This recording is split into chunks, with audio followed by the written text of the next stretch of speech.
Hello everyone, मेरा नाम अनुभव श्रीवास्तव है और आज हम डिस्कस करने वाले हैं क्लास 10th का एक और इंटरेस्टिंग कॉन्सेप्ट, एक और इंटरेस्टिंग चैप्टर। ये क्या हुआ? आज हम डिस्कस करने वाले हैं मैग्नेटिज्म। अब ये मैग्नेटिज्म की शुरुआत कब हुई थी, कैसे शुरुआत हुई थी, कहां से मैग्नेटिज्म आया है, इसमें अब कहां तक की कहानी पहुंच चुकी है और क्लास 10th में आप लोगों के लिए क्या क्या इंपॉर्टेंट है, ये आज की क्लास में हम डिस्कस करने वाले हैं। चलो मेरे साथ।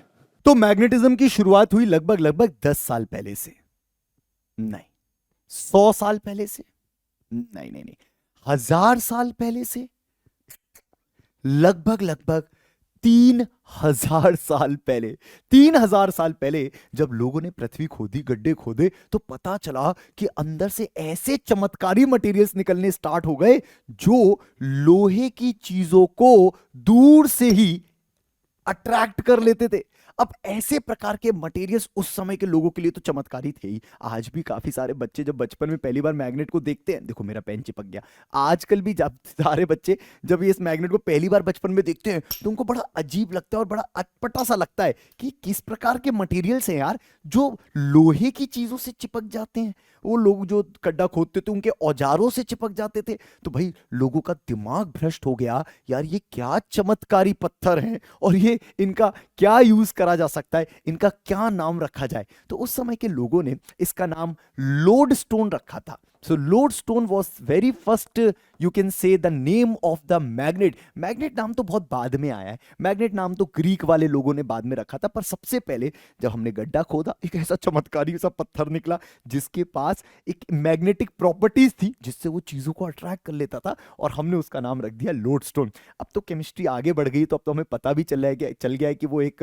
आयरन का ऑक्साइड है, बट ठीक है, उस समय के लोगों के हिसाब से तो ये चमत्कार था।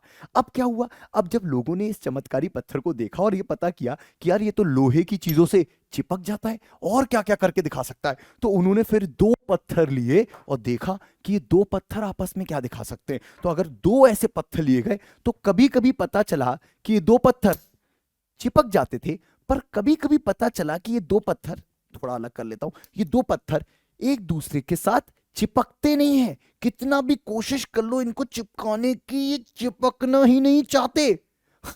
ऐसा कैसे हो सकता है कि जब चाहे तब चिपक जाए और जब चाहे तब ये चिपकना बंद कर दे?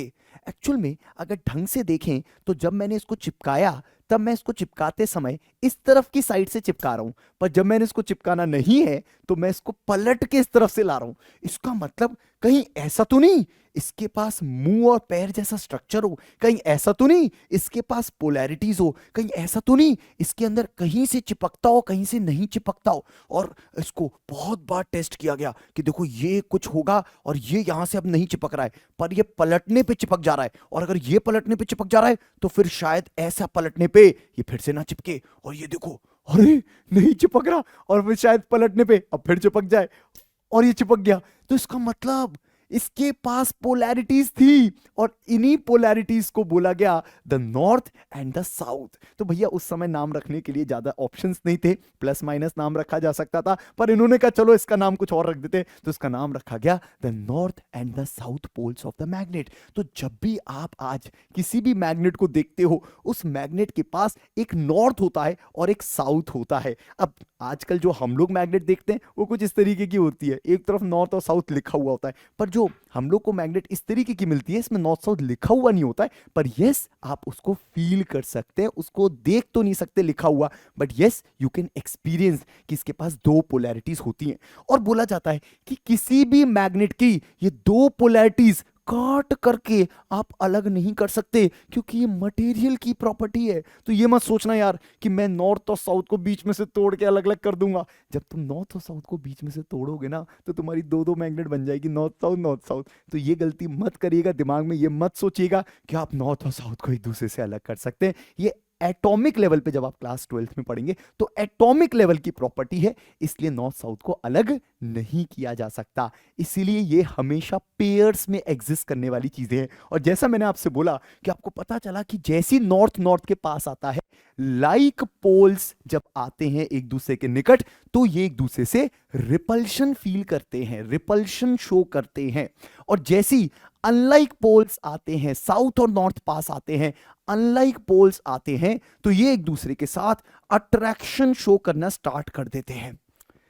पर पर पर इसको चिपका के होगा क्या? अब एक कहानी है, राजा की एक कहानी है, उन राजाओं ने बताया था, उन्होंने अपने दरवाजे को, जो उनके किले का दरवाजा था ना, उन्होंने दरवाजे को लोडस्टोन से बनवा दिया था कि जो भी सैनिक उनसे लड़ने आते थे ना, जो भी सेना उनसे लड़ने आती थी ना, उनके हथियार उस पे चिपक जाते थे, तो बेचारे वो लड़ ही नहीं पाते थे। ये भी देखो राजा कमाल के थे, उन्होंने पूरे ही दरवाजे को मैग्नेट का बना दिया था, तो जो सैनिक आ रहे लड़ने वो चिपक जा रहे। अब वो ढाल लेकर के आ रहे हैं ना, लोहे की तलवारें लेकर के आ रहे, लोहे के वो पूरा अपना वो क्या बोलते हैं उसको, पूरा कवच पहन के आ रहे, वो पूरा कवच वह सहित सारे सैनिक चिपक जाते थे। तो उस टाइम के लोगों ने अपना अपना दिमाग लगाया और लोडस्टोन का यूज करना स्टार्ट किया। पर आपको पता है कि लोडस्टोन का सही इस्तेमाल कब हुआ? जब लोगों को उसकी एक और प्रॉपर्टी पता चली, जब लोगों को मैग्नेट की एक और प्रॉपर्टी के बारे में पता चला, और ये तो सबसे जबरदस्त प्रॉपर्टी है। जब उन्होंने एक मैग्नेट को फ्रीली सस्पेंड किया, तो जस्ट इमेजिन, ये नॉर्थ साउथ पोल की मैग्नेट है, और मैंने इसको एक धागे की मदद से ऐसे सस्पेंड कर दिया, हवा में लटका दिया।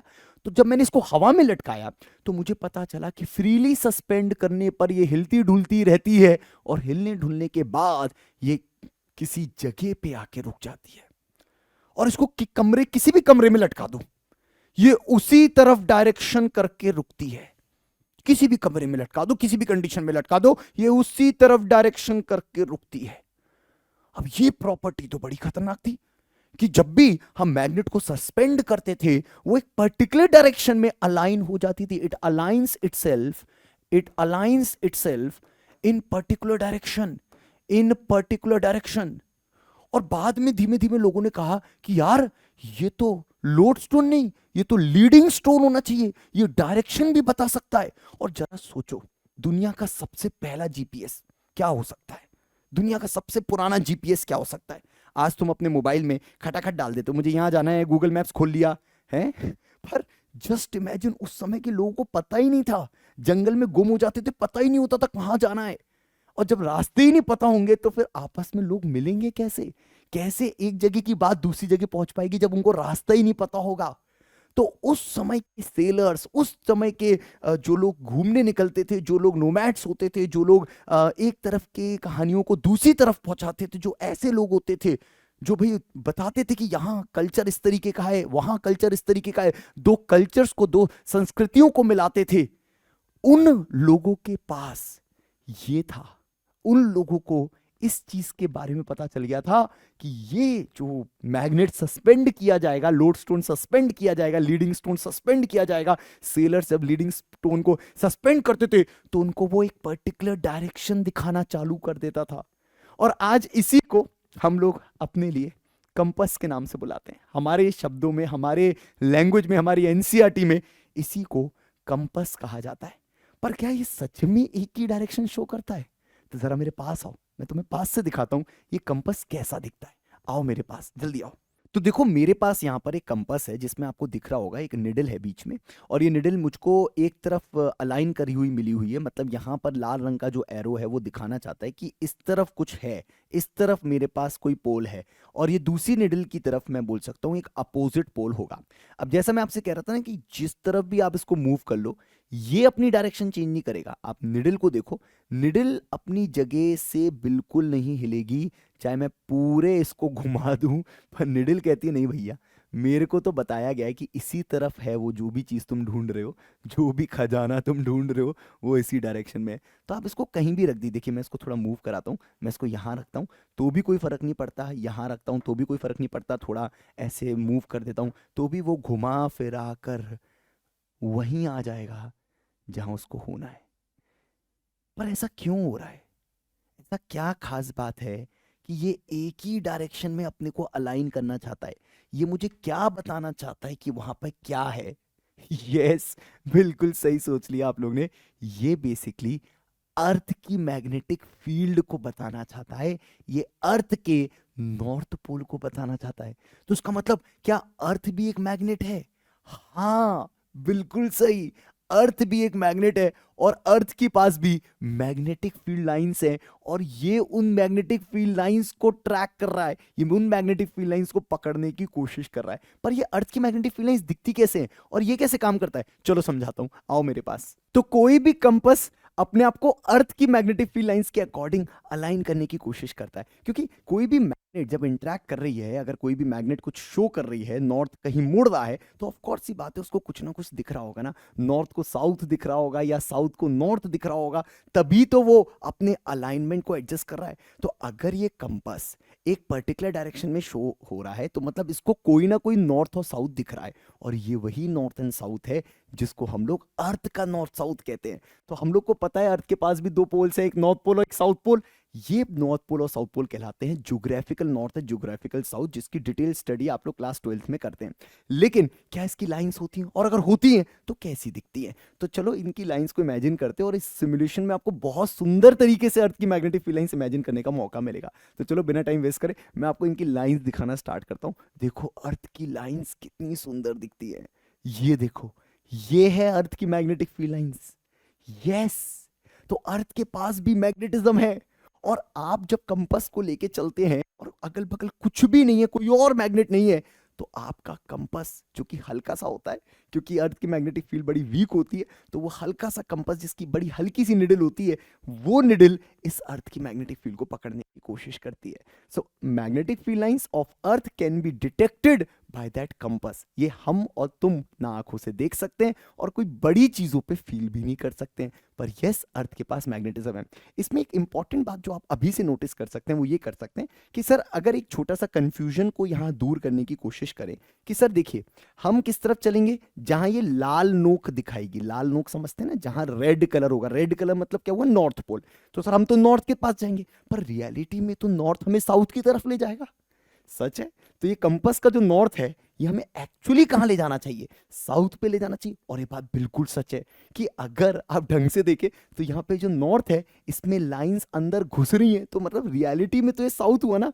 तो यस ये ज्योग्राफिकली नॉर्थ है, पर मैग्नेटिज्म की लैंग्वेज में ये साउथ है। पर क्या है, फिर साइंस और ज्योग्राफी में लड़ाई हो जाती, तो ये सब बातें बाद में समझ में आई, इसलिए लोगों ने कहा भैया अब जैसी पृथ्वी बन गई है, जैसा लोगों ने सुन लिया है, सोच लिया, अपना एड्रेस लिख लिया है, तुमने अपने घर का एड्रेस लिख लिया, ये साउथ ये नॉर्थ, अब वो कौन चेंज करे, तो इसलिए हमने ज्योग्राफिकल नॉर्थ और मैग्नेटिक नॉर्थ को मतलब मैग्नेटिक साउथ को एक ही मान लिया। हमने कहा चलो ठीक है ये कन्फ्यूजन रहने दो। तो अब 11वीं 12वीं के बच्चों को ही पता होता है कि भैया एक्चुअल में नॉर्थ में लाइनें घुसती हैं पृथ्वी के अंदर, और हम जो लाल लाल रंग लेकर के चल रहे हैं ना कि हमें नॉर्थ पे पहुंच रहे हैं, असली में अगर अर्थ के अंदर एक मैग्नेट होती तो हम असली में उसके साउथ पे पहुंच रहे हैं।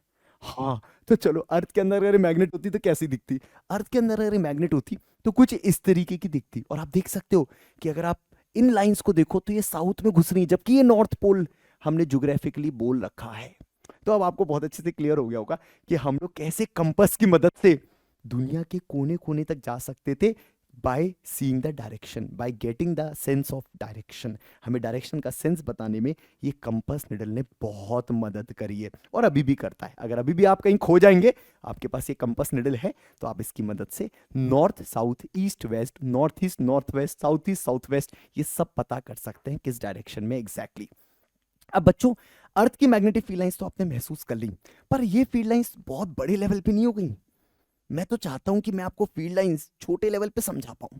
मैं तो चाहता हूं कि ये मैग्नेट, ये कंपास एक छोटी मैग्नेट की मैग्नेटिक फील्ड लाइंस को डिटेक्ट करके दिखाए, और क्या मैं किसी तरीके से एक बार मैग्नेट, एक छोटी मैग्नेट की मैग्नेटिक फील्ड लाइंस को देख सकता हूं, और क्या वो इस प्रकार की दिखती होंगी। तो चलो एक काम करते हैं, जल्दी से सेटअप देखते हैं जिसके अंदर इसकी फील्ड लाइंस को हम डिटेक्ट भी करेंगे और इसकी फील्ड लाइंस को हम लोग विजुलाइज भी करेंगे कैसी दिखती है। चलो मेरे साथ। तो मैग्नेट के पास मैग्नेटिक फील्ड लाइंस होती हैं, पर क्या इन मैग्नेटिक फील्ड लाइंस को डिटेक्ट किया जा सकता है? और चलो मान लो डिटेक्ट कर भी लिया, तो क्या इन मैग्नेटिक फील्ड लाइंस को विजुलाइज किया जा सकता है? चलो मेरे पास आओ, सबको समझाता हूं। तो यहां मेरे पास एक नियोडियम मैग्नेट है जिसका साउथ इस तरफ है। सर आपको कैसे पता? इसको देखो, ये कंपास का नॉर्थ इस तरफ डायरेक्टेड है, इसका मतलब ये साउथ की तरफ अट्रैक्टेड है। और अगर आपको लाइंस का एग्जैक्ट स्ट्रक्चर फील करना है तो मैं इस कंपास को मूव कराता हूं, और आप फील कर सकते हैं कि ये कंपास लाइंस को पकड़ने की कोशिश कर रहा है। तो इस समय जो लाइन है, मैग्नेटिक फील्ड लाइन, वो अंदर की तरफ जा रही है। और अगर मैं कहीं यहाँ पर चेक करूं तो लाइन कुछ इस तरीके से एंगल बना के अंदर की तरफ जा रही है। और अगर मैं यहाँ चेक करूं तो लाइन कुछ इस तरीके से एंगल बना के अंदर जा रही होगी। और अगर मैं इसको इसके सामने रख दूं तो देखना जरा क्या होता है। अरे ये लाइन तो सीधी जा रही है। तो ये इस तरीके से लाइंस का इसके अगल बगल स्ट्रक्चर है जो हम कंपास की मदद से फील कर सकते हैं कि लाइंस एग्जैक्टली कैसी दिखती होंगी। पर यार ये तो केवल फीलिंग हुई ना, डिटेक्शन हुआ ना। हम एग्जैक्टली कैसे विजुलाइज कर सकते हैं, उसके लिए एक काम करते हैं, सेटअप को थोड़ा चेंज करते हैं और मैग्नेट को थोड़ा छोटा कर देते हैं। फिर से पास आओ।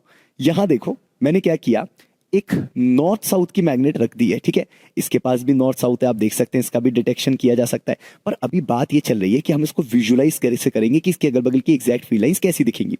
तो उसके लिए काम करते हैं, इस नॉर्थ साउथ के ऊपर इस ट्रे को रख देते हैं।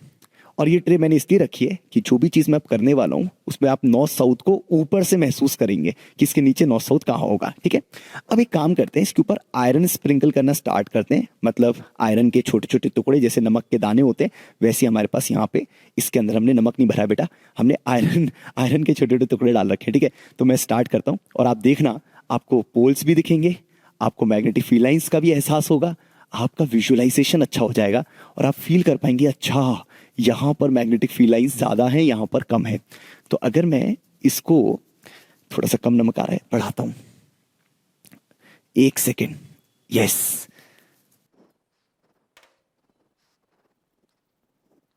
अरे ये देखो बीच में डेंसिटी बढ़ रही है, मतलब यहां पर कहीं हमारा पोल्स है। और यही बात तो होती है मैग्नेट के अंदर, जो पोल्स होते हैं उनके अगल बगल मैग्नेटिक फील्ड लाइंस ज्यादा होती है, तो हमेशा आपको वहां पर ज्यादा डेंसिटी नजर आएगी लाइंस की। और जब आप मैग्नेट से दूर चले जाते हैं तो आपको उतनी अच्छे से लाइंस नहीं मिलती, मैग्नेटिक फील्ड कमजोर पड़ जाती है, वीक पड़ जाती है। अरे ध्यान से देखो, यहाँ पे देखो, यहाँ पर आपको लाइंस का एक स्ट्रक्चर नजर आ रहा होगा कुछ इस तरीके का। अब इसमें एरोज नहीं है तो पता नहीं चलेगा कि कहाँ से निकल रही है और कहाँ घुस रही है, लेकिन कम से कम फील तो हो रहा है कि यहाँ पर कहीं एक पोल है, यहाँ पर भी कहीं एक पोल है, और लाइंस कुछ ऐसे लूप बना बना के एक जगह से दूसरी जगह जाने की कोशिश कर रही हैं। और यही है magnetic field lines of a bar magnet. चलो, मैग्नेटिक फील्ड लाइंस तो बढ़िया तरीके से महसूस हो गई। अब इस बात को समझ लेते हैं और इनकी एग्जैक्ट प्रॉपर्टीज को भी समझ लेते हैं कि मैग्नेटिक फील्ड लाइंस की क्या प्रॉपर्टी होती है। Back to studio. तो बार मैग्नेट की मैग्नेटिक फील्ड लाइंस आपने डिटेक्ट भी कर ली और विजुलाइज भी कर ली, लेकिन ये बार मैग्नेट की जो मैग्नेटिक फील्ड लाइंस होती हैं, इनकी प्रॉपर्टीज क्या होती हैं? जितनी भी मैग्नेटिक फील्ड हम देख पा रहे हैं, चाहे पृथ्वी की देखें चाहे बार मैग्नेटिज्म की देखें, क्या इनकी फील्ड लाइंस की प्रॉपर्टीज को देखा जा सकता है? बिल्कुल देखा जा सकता है। तो चलो एक एक करके इनकी प्रॉपर्टीज को डिस्कस करना स्टार्ट करते हैं, और मैं वही वही प्रॉपर्टी बताऊंगा बच्चों जो आपके एनसीईआरटी पे मेंशन्ड है। तो चलो जल्दी से स्टार्ट करते हैं प्रॉपर्टी नंबर 1 से। तो सबसे पहली प्रॉपर्टी है कि भाई जो भी हम मैग्नेटिक फील्ड पढ़ रहे हैं या मैग्नेटिक फील्ड कह रहे हैं, ये एक स्केलर नहीं वेक्टर क्वांटिटी होनी चाहिए। मतलब इसके पास प्रॉपर मैग्नीट्यूड और प्रॉपर डायरेक्शन होनी चाहिए। तो हमने ये देखा कि भाई ये जितनी भी लाइनें हैं, इन लाइनों में एरो बनाने की जरूरत होगी। तो हम लोग हमेशा इनके पास मैग्नीट्यूड और डायरेक्शन दोनों लेके चलेंगे। आगे जाकर आप इनको टेस्ला में नापेंगे। तो अगर अभी से आप जानना चाहते हैं तो आप लिख सकते हैं कि हम मैग्नेटिक फील्ड को आगे जाके टेस्ला या कैपिटल टी, जो निकोलस टेस्ला के नाम पे रखा गया है, तो आप उसके नाम पे इसको मेजर कर सकते हैं, टेस्ला के नाम पे। पृथ्वी की जो फील्ड लाइंस है उसको हम गॉस में मेजर करते हैं। तो गॉस, घास नहीं, गॉस गॉस में मेजर करते हैं। सो गॉस में हम लोग पृथ्वी की मैग्नेटिक फील्ड लाइंस को मेजर करते हैं क्योंकि वो वीक होती है, और हम यूजुअल केस में टेस्ला में मैग्नेटिक फील्ड को मेजर करते हैं जो कि एक वेक्टर क्वांटिटी है। जैसा आपने कहा कि इसके पास डायरेक्शन होती है, लाइंस होती है, पर सर आपने जब एक्सपेरिमेंट करके दिखाया, आपने जब मैग्नेटिक फील्ड्स बना के दिखाई, तो आपके में तो कोई लाइंस नजर नहीं आ रही थी। तो भाई हमने उसको अज्यूम कर रखा है। जब साइंस में हम आगे बढ़ते हैं ना, हम एरोस को अज्यूम भी कर सकते हैं, ऐसा नहीं है। हमने प्लस और माइनस भी अज्यूम करके रखा है। ऐसा नहीं है इलेक्ट्रॉन नेगेटिव चार्ज लेके घूमता है सच में कि मेरे पास इलेक्ट्रॉन में नेगेटिव हूं, मैं अच्छा इंसान नहीं हूं, ऐसा नहीं, हमने बस मान लिया है। तो हम कन्वेंशन ले लेते हैं, ऐसे हमने यहाँ कन्वेंशन ले रखा है। हमने ये मान रखा है कि जो भी लाइंस हैं वो हमारी हमेशा नॉर्थ से साउथ की तरफ चलती है, और जो मैग्नेट है, ये जो कंपास है, ये जिस डायरेक्शन में अलाइन होता है, ये अपना नॉर्थ लेके जिस डायरेक्शन में अलाइन होता है, वही लाइन का एरो होता है। तो हमने कंपास से कह दिया भैया तू डिसाइड कर दे, तूने ही बताया है सबसे अच्छा मैग्नेटिज्म दुनिया को, तो तू ही डिसाइड कर दे कि किधर एरो लिया जाए। तो उसने बोला जहां मैं नॉर्थ रख के रखूंगा, जहां मैं नॉर्थ पोल दिखाऊंगा, जहां मैं अपनी लाल रंग दिखाऊंगा, वहीं तुम ले लेना एरो। तो हमने कहा ठीक है भाई। इससे क्या हुआ, इससे लाइंस नॉर्थ से बाहर निकलने लगी और साउथ से अंदर जाने लगी। तो जब भी आप किसी मैग्नेट को इमेजिन करते हो, आप नॉर्थ से लाइनों को बाहर निकालते हो, साउथ से उसको अंदर भेजते हो।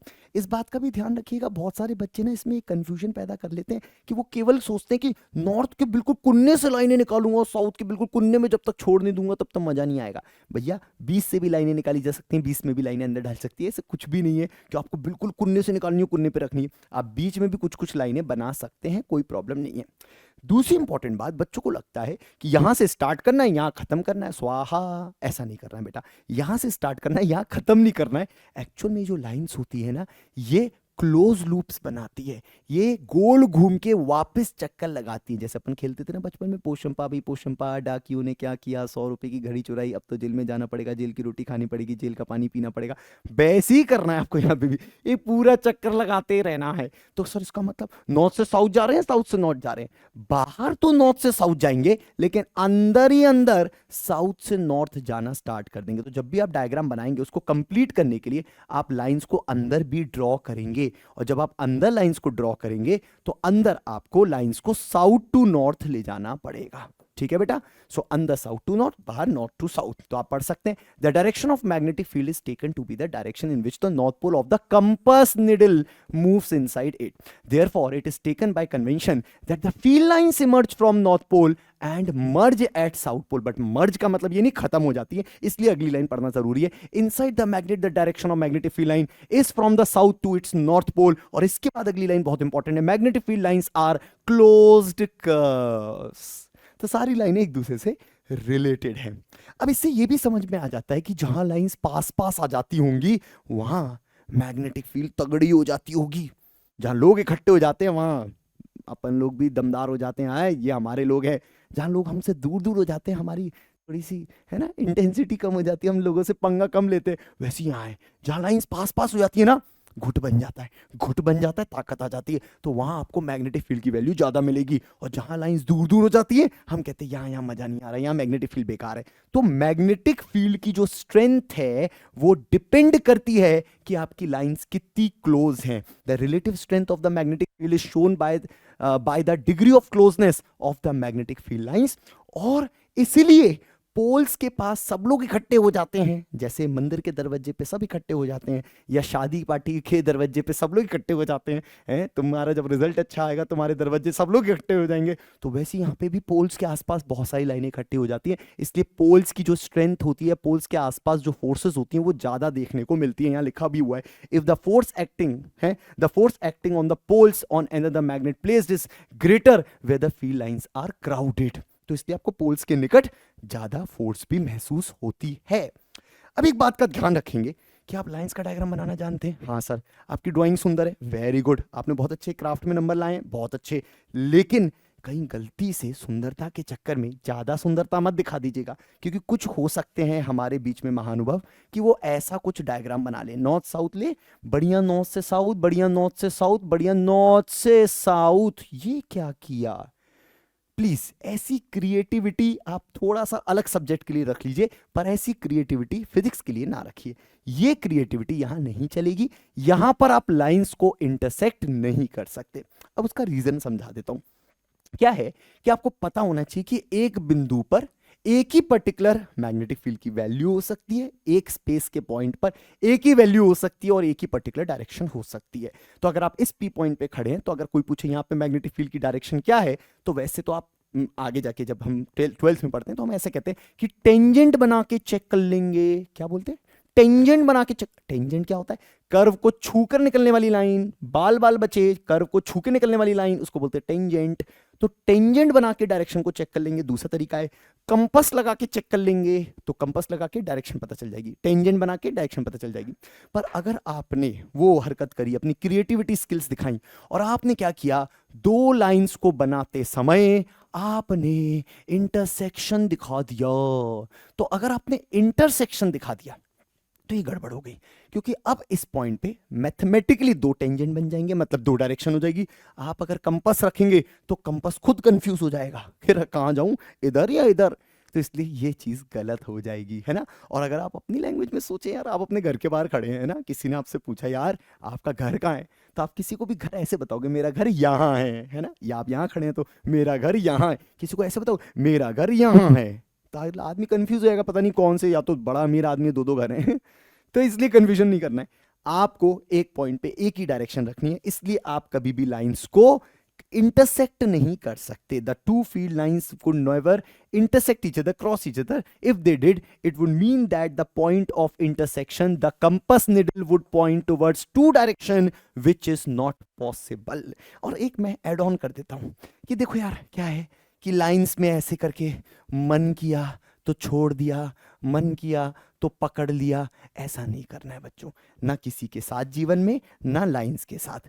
किसी को भी ऐसे जब मन किया पकड़ लिया, जब मन किया छोड़ दिया, ऐसा नहीं करना चाहिए, ठीक है। तो ये भी नहीं करना है, और दूसरा ये भी नहीं करना है कि एकदम से बात करते करते बात ही बदल दी एकदम ही स्टीपली, है ना, तो ऐसा भी नहीं करना है। तो आपको एकदम शार्प पॉइंट भी नहीं बनाना है, और आपको गैप्स और ब्रेक्स भी नहीं बनाने। तो मैं इसमें ऐड ऑन कर देता हूं, वैसे एनसीईआरटी का पॉइंट नहीं है, बट आप लिख लो बीच में, no gaps no breaks, no gaps no breaks, ना गैप्स ना ब्रेक्स, कुछ नहीं होना चाहिए।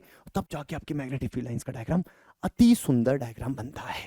तो एक बार प्रैक्टिस करके जरूर चले जाना, क्योंकि पेपर में नॉर्थ पोल साउथ पोल की मैग्नेटिक फील्ड लाइंस का डायग्राम आपसे पूछा जा सकता है। चलो ठीक है, चैप्टर की शुरुआत तो हो गई है, लेकिन चैप्टर का नाम क्या था?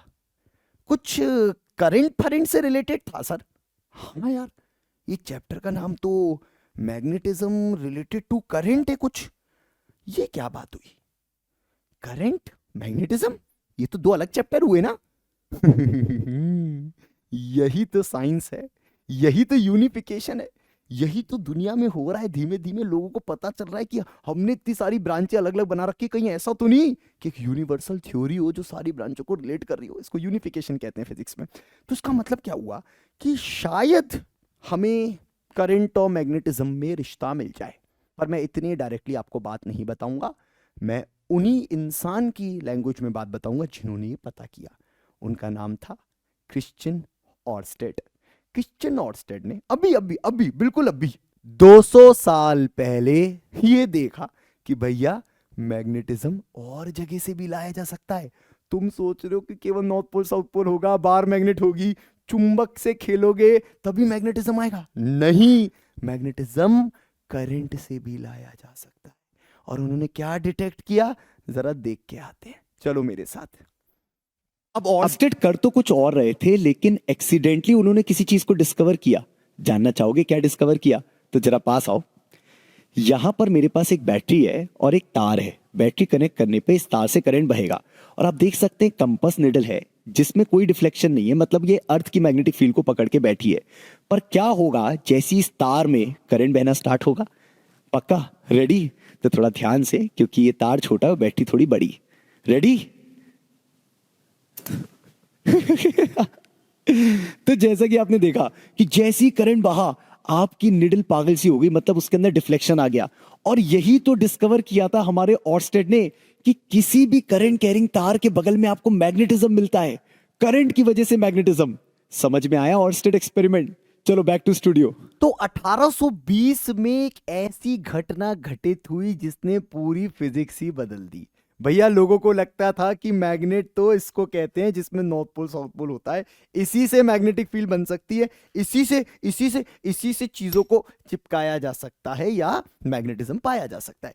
पर एक ऐसी घटना घटित हुई जिसमें ऑर्स्टेड ने यह पता करके दिखा दिया कि नहीं भाई तुम लोग गलत हो, मैग्नेटिज्म तो एक और जगह से आ सकता है, and that is a current carrying wire. और जैसा कि आपने अभी एक्सपेरिमेंट में देखा कि मैंने करंट कैरिंग वायर के बगल में मैग्नेट रखी, कैसे नाच उठी। तो इसका मतलब जब भी वायर से करंट बहता है वो कंपास को डिफ्लेक्ट करता है, और कंपास कहता है मैं तो तभी डिफ्लेक्ट करता हूं जब अगल बगल मैग्नेटिक फील्ड हो। तो इसका मतलब किसी भी वायर के अगल बगल मैग्नेटिज्म देखने का मौका मिलता है, या सिंपल शब्दों में बोल सकते हैं मैग्नेटिक फील्ड लाइंस देखने का मौका मिलता है।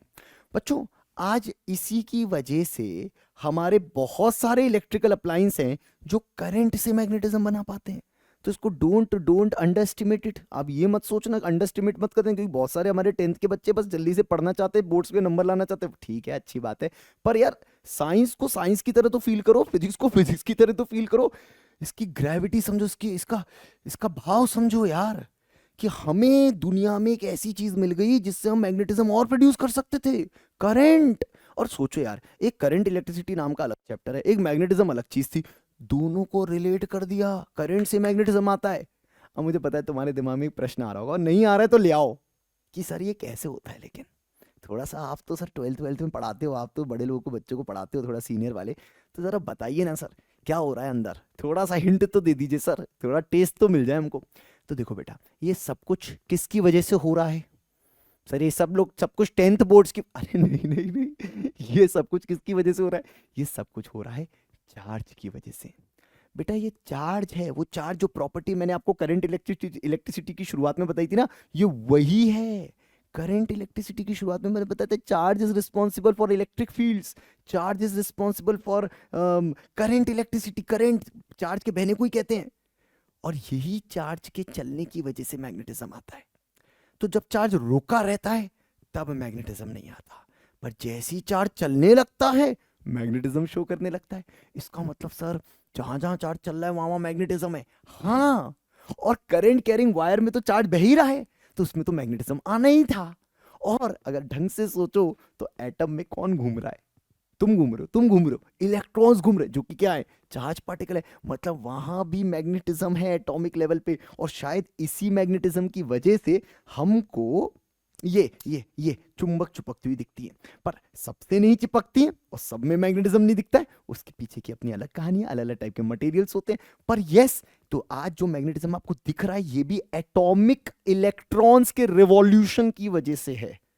क्या जबरदस्त चीज है, मतलब चार्ज के मोशन से हमें मैग्नेटिज्म मिलता है, और करंट कैरिंग वायर में चार्ज ही तो बह रहा है, तो मिल गया मैग्नेटिज्म।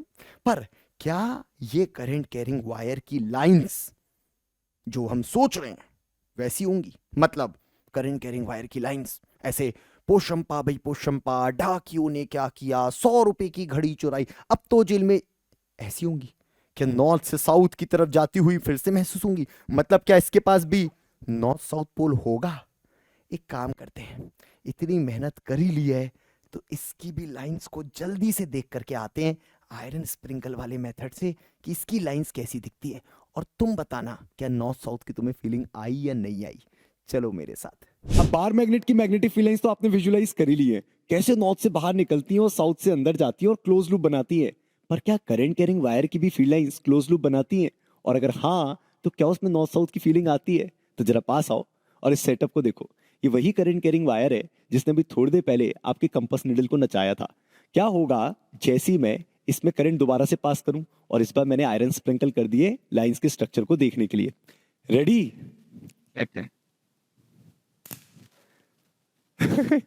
जरा पास आके देखो, कैसे आपको कंसेंट्रिक सर्कल्स नजर आ रहे होंगे, छोटे छोटे गोले नजर आ रहे होंगे। यस, ये भी क्लोज लूप बना रही है, मतलब मैग्नेटिक फील्ड लाइंस किसी भी वायर के बगल में क्लोज लूप बनाती है, और आपको इसमें नॉर्थ साउथ की कोई फीलिंग नहीं आ रही है, क्योंकि इसका नॉर्थ पोल साउथ पोल नहीं है, केवल मैग्नेटिक फील्ड लाइंस है जो कि कंसेंट्रिक इन नेचर है। और इसमें अभी क्योंकि एरो नहीं है तो हमें पता नहीं है कि डायरेक्शन ऐसी होगी या वैसी होगी, और वो हम राइट हैंड थंब रूल से थोड़ी देर में पढ़ लेंगे। पर यस, हमें लाइंस दिख गई, जबरदस्त यार।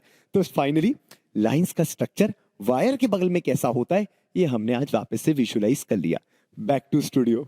तो देखा तुम लोगों ने कैसे करंट कैरिंग वायर के बगल में गोल गोल लाइंस बन गई, इसका मतलब करंट कैरिंग वायर के बगल में लाइंस तो थी, ये तो हमें कंपास नहीं बता दिया था, लेकिन उनका शेप कैसा होगा वो हमें ये आयरन स्प्रिंकल मेथड से पता चल गया।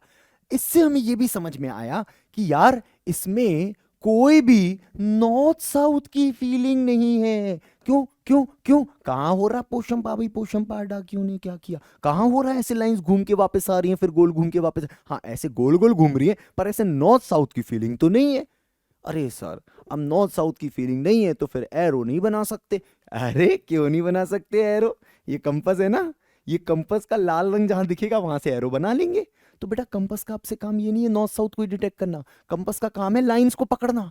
तो ये कंपास की मदद से हम एरो का डिजाइनिंग कर सकते हैं। तो अगर हम इसके एरो की डिजाइनिंग करें तो कुछ इस केस में ऐसे प्रकार के एरोस बनेंगे। मैं फिर से बोल रहा हूँ, ये केवल हम करके देखेंगे तभी पता चलता है। और एक बड़ी पेचीदी सी बात समझ में आई कि जैसी मैं करंट की डायरेक्शन रिवर्स करता हूं, जैसी मैं करंट को पलटता हूं, ये एरो भी पलट जाते हैं। कंपास 180 डिग्री का टर्न मारता है, एकदम यू टर्न मारता है और कहता है अब लाइंस की डायरेक्शन पलट गई है।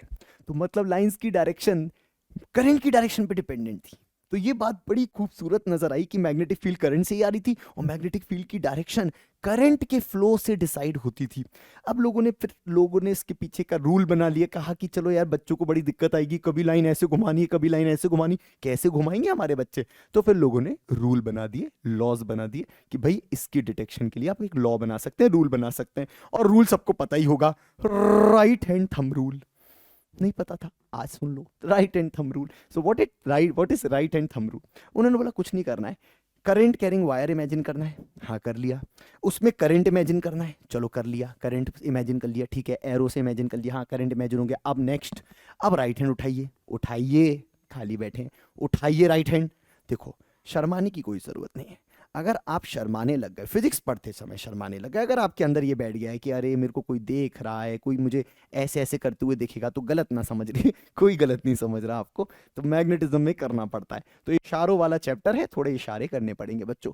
तो ये हमारा करंट है, आपने इसमें रखा अपना राइट हैंड और राइट हैंड के अंगूठे को करंट से मैच करा लीजिए। तो राइट हैंड का अंगूठा मैच करा लिया। प्लीज गंदगी मत मचाइए, जैसा तरीका है वैसे ही करिए। तो करंट अपने पेन से पकड़ लीजिए, आपके पास पेन होगा पेन पकड़ लीजिएगा, और राइट हैंड के अंगूठे को करंट से अलाइन कर लीजिए। कर लिया।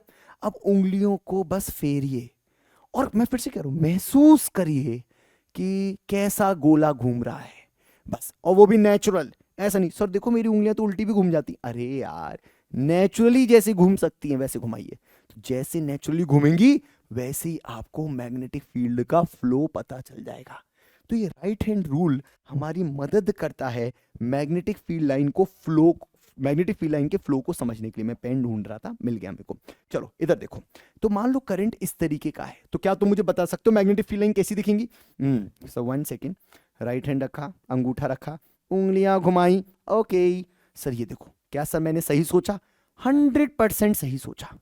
अच्छा सही सोचा था, पक्का ना? मैं थोड़ा सा एरो में जगह छोड़ देता हूं तो तुमको फील हो जाएगा कि बाहर की तरफ ऐसे, अंदर की तरफ ऐसे। तो ये आपके मैग्नेटिक फील्ड की डायरेक्शन है। चलो अगर मैं करंट को रिवर्स कर दूं, सर रिवर्स कर दिया तो अंगूठा ऐसे रखना पड़ेगा, उंगलियां ऐसे निकलेंगी, तो सर ऐसे यहां से लाइन बाहर निकलेगी और यहां से अंदर जाएगी। बिल्कुल सही, गुड, वेरी गुड। तो ये तुमने ऐसे समझा, ये तुमने ऐसे समझा। और अच्छे से समझना है और फीलिंग लेनी है तो एक काम करो, ये लो। सर ये क्या है? ये करंट तुम्हारे मुंह पे, ये करंट तुम्हारी आंखों में, तो ये मोबाइल की स्क्रीन, टैबलेट की स्क्रीन से बाहर निकलता हुआ करंट। तो ये तुम्हारा करंट बाहर निकल रहा है। अब ऐसे में अंगूठा कैसे रखे? अरे बंधु, ये ले अंगूठा रख दिया, ये देख अंगूठा बाहर करंट की तरफ, और उंगलियां घुमा, ओए होए होए होए, ये तो और आसान है। इसके गोले तो सामने से दिखेगा। जी हाँ, तो ये तो बिल्कुल सामने से दिखेगा। और सुनो ये देखो, ये क्या है? सर ये कटेक्स है। कटेक्स नहीं है ये अंदर की तरफ का एरो कहलाता है। ये पॉइंटेड एरो बाहर की तरफ होता है, ये अंदर की तरफ। तो सर इसमें अंगूठा कैसे रखेंगे? अब अंगूठा कौन सा अंदर ठूसना है स्क्रीन के अंदर? ऐसे अंगूठा रखो और उंगलियां घुमा लो, उंगलियां घुमा लो, घूम गई उंगलियां, बढ़िया घूम रही उंगलियां। तो ये आपका इस तरीके का मैग्नेटिक फील्ड का फीलिंग है। और मैंने तो एक एक लाइन बनाई है, आपको तो पता है कंसेंट्रिक सर्कल्स होते हैं, तो आप इसके अगल बगल और भी गोले बना सकते हैं। बट यस, एरो का बहुत अच्छे से ध्यान रखना है, ठीक है? तो चलो अब मैं आपसे कुछ छोटे छोटे प्रश्न पूछता हूं और आप छोटे छोटे जल्दी जल्दी आंसर देते चलिएगा, ठीक है? तो चलिए मान लीजिए मैंने आपको ये करंट कैरिंग वायर दिया है और मैंने आपसे यहां पर फील्ड की डायरेक्शन पूछी है। तो आपको आराम से फील करना है। देखिए गोला घुमाइए और गोला घुमा के सोचिए कि जब आप पी पॉइंट पे पहुंचेंगे तो आपकी डायरेक्शन एग्जैक्टली किस तरफ पॉइंटेड होगी, ठीक है? तो चलिए घुमाइए गोला। तो इस तरीके से गोला घुमाना पड़ेगा, अंगूठा रखिए, उंगलियां घुमाइए, तो इस तरीके से गोला घूमेगा, अंदर बाहर, अंदर बाहर, अंदर यहां से बाहर, अंदर यहां से बाहर।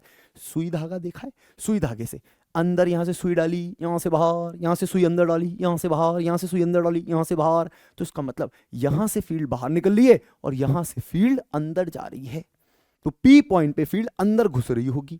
चलो वेरी गुड।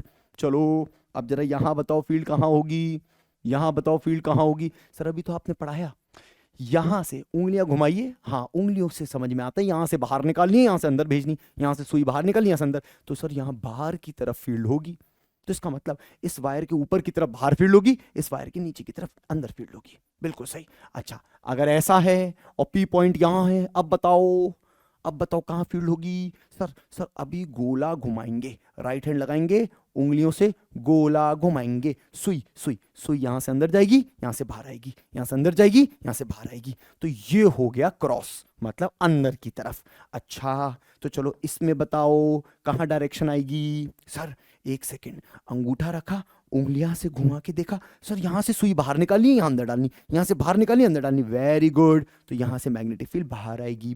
चलो अब ये करंट कैरिंग वायर है, ये करंट कैरिंग वायर है, ठीक है, और इस बिंदु पे फील्ड बतानी है। एक सेकेंड, अंगूठा इस बार ऐसा रखना पड़ेगा, हाँ करंट बाहर आ रहा है, अंगूठा ऐसा रखना पड़ेगा, उंगलियां ऐसे घुमानी पड़ेंगी, और जब मैं उंगलियां घुमाऊंगा तो मुझे फील आ रहा है कि यहाँ पर ऊपर की तरफ लाइन होनी चाहिए, क्योंकि वो गोल घूमेगी तभी तो बनेगा गोला इसका। तो मतलब यहाँ एग्जैक्टली जो डायरेक्शन होनी चाहिए, अगर मैं कंपास रखूंगा तो डायरेक्शन लाल रंग के जो एरो की होगी वो इस तरफ होगी। बिल्कुल सही बात है। अच्छा चलो अगर करंट अंदर जा रहा है तो चलो यहाँ फील्ड बताओ कहाँ होगी। चलो बताओ जल्दी सोचो। सर अंगूठा अंदर गया, उंगलियां नीचे की तरफ कर ली जिससे फीलिंग ज्यादा आए, और ये देखो सर उंगलियां घुमा के देख ली, सर ऐसा गोला घुमाइए, ऐसा गोला घुमाइए, ये देखिए ऐसा गोला घुमाइए, और ऐसा गोला घुमाते टक सीने यहाँ रुक जाइए, यहाँ रुके तो यहाँ पर डायरेक्शन पता चल गई। एक तरीके से हम टेंजेंट सोच रहे हैं, एक तरीके से हम ये सोच रहे हैं कि वो जो गोला है उस पर कैसे टेंजेंट बनाए, टेंजेंट और अच्छे से फील करना है। तो टायर घूम रहा है, किधर मिट्टी उड़ेगी, टायर घूम रहा है किधर मिट्टी उड़ेगी, वो मिट्टी जहां उड़ेगी वो टेंजेंशियल डायरेक्शन होती है। ठीक है बच्चों, क्लियर है ना, पक्का। तो ये आपके मैग्नेटिक फील्ड की डायरेक्शन को फील कराने के लिए मैंने 2-5 एग्जांपल्स आपको करा दिए। बाकी जो भी इसके एनसीईआरटी के क्वेश्चंस होंगे वो मैंने एंड में लाइन अप किए, वो मैं आपको एंड में करा दूंगा। But yes, now you know the direction of magnetic field by using the right hand thumb rule, और इसमें शर्माने की कोई जरूरत नहीं है। अब बच्चों हमें यहां पर करंट कैरिंग वायर से मैग्नेटिक फील्ड मिल गई, गोल गोल मिल गई, कंसेंट्रिक सर्कल्स के फॉर्म में मिल गई, करंट के बदलने से मैग्नेटिक फील्ड की डायरेक्शन बदल गई, एग्जैक्ट डायरेक्शन पता करने के लिए राइट हैंड रूल लगाना सीख गए। तो फिर बात आती है कि यार लेकिन मुझे इसमें नॉर्थ साउथ की फीलिंग नहीं आई यार नॉर्थ साउथ नहीं था यार, मतलब क्या करूं मैं, नॉर्थ साउथ था ही नहीं इसके पास। तो अगर नॉर्थ साउथ नहीं था तो कोई बात नहीं, इसमें भी नॉर्थ साउथ ला सकते हैं, पर इसमें नॉर्थ साउथ लाने का एक तरीका है, आपको ना इसकी ना कॉइल बनानी पड़ेगी।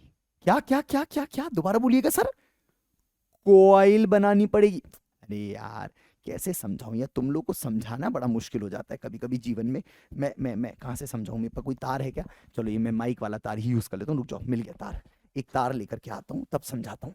ठीक है, तो देखो अभी तक तो क्या था तुम्हारे पास, एक करंट कैरिंग तार था जो कि सीधा था, तो लाइंस इसके अगल बगल गोल गोल चक्कर लगानी थी। अब तुम्हें क्या करना है, इसका ऐसा लपेटा बनाना है, लपेटा। जैसी तुम करंट कैरिंग वायर की कॉइल बना दोगे तो वो जितनी भी सबके एलिमेंट्स थे, जितने भी टुकड़े थे, उन सबकी मैग्नेटिक फील्ड ऐसे अलाइन होगी कि वो पोशंपा भाई पोशंपा, डाकियों ने क्या किया, 100 रुपए की घड़ी चुराई, अब तो जेल में जाना पड़ेगा, चालू हो जाएगा। देखना है तो किसी करंट कैरिंग कॉइल की मैग्नेटिक फील्ड लाइंस कैसी दिखती हैं और क्या इसमें नॉर्थ साउथ की फीलिंग आती है, वो देख के आते हैं। तो देखो तुम्हारे लिए मैंने सारी मेहनत कर ली है, बस तुमको बैठ के एंजॉय करना है, देखना है कि हाँ सर सब कुछ प्रैक्टिकली सच है। चलो मेरे साथ। बार मैग्नेट की मैग्नेटिक फील्ड लाइंस देख ली, करंट कैरिंग वायर की मैग्नेटिक फील्ड लाइंस देख ली, तो भाई फाइनली कॉइल की भी मैग्नेटिक फील्ड लाइंस देख ही लो। इधर आओ मेरे पास। तो यहाँ मेरे पास कॉइल है और उसके अगल बगल मैंने वापस से आयरन स्प्रिंकल कर दिया है, और मैं जानना चाहता हूँ क्या इसकी मैग्नेटिक फील्ड लाइंस भी क्लोज लूप बनाती हैं और क्या इसमें नॉर्थ साउथ की फीलिंग आती है। चलो टेस्ट करके देखें। रेडी? इनकी सुंदरता तो देखो, एकदम प्रॉपर। ऐसा लग रहा है लाइंस यहाँ से अंदर से बाहर जा रही होंगी और ऐसे गोल घूम के वापस आ रही होंगी। मतलब इसके अंदर बार मैग्नेटिज्म वाली फीलिंग है। तो इसका मतलब ये एक बार मैग्नेट को अट्रैक्ट भी कर सकती है या रिपेल भी कर सकती है। ट्राई करके देखें। चलो एक बार मैग्नेट लगाते हैं इसी पे। तो यहां पर मैंने एक बार मैग्नेट कॉइल के बगल में रख दी है। इसका मतलब जैसी कॉइल से करंट पास करेगा वो भी मैग्नेटिज्म शो करेगा, और हमारी बार मैग्नेट के पास तो मैग्नेटिज्म होता ही है। तो क्या हमें दोनों के बीच में फोर्स देखने का मौका मिलेगा? चलो एक काम करते हैं, इससे करंट बहा के देखते हैं। रेडी?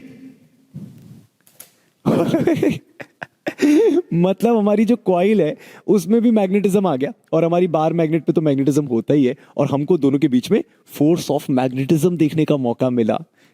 तो मतलब हमारी कॉइल एक मैग्नेटिज्म शो करती है, और साथ ही साथ इसमें भी नॉर्थ पोल और साउथ पोल की फीलिंग होती है। Back to studio.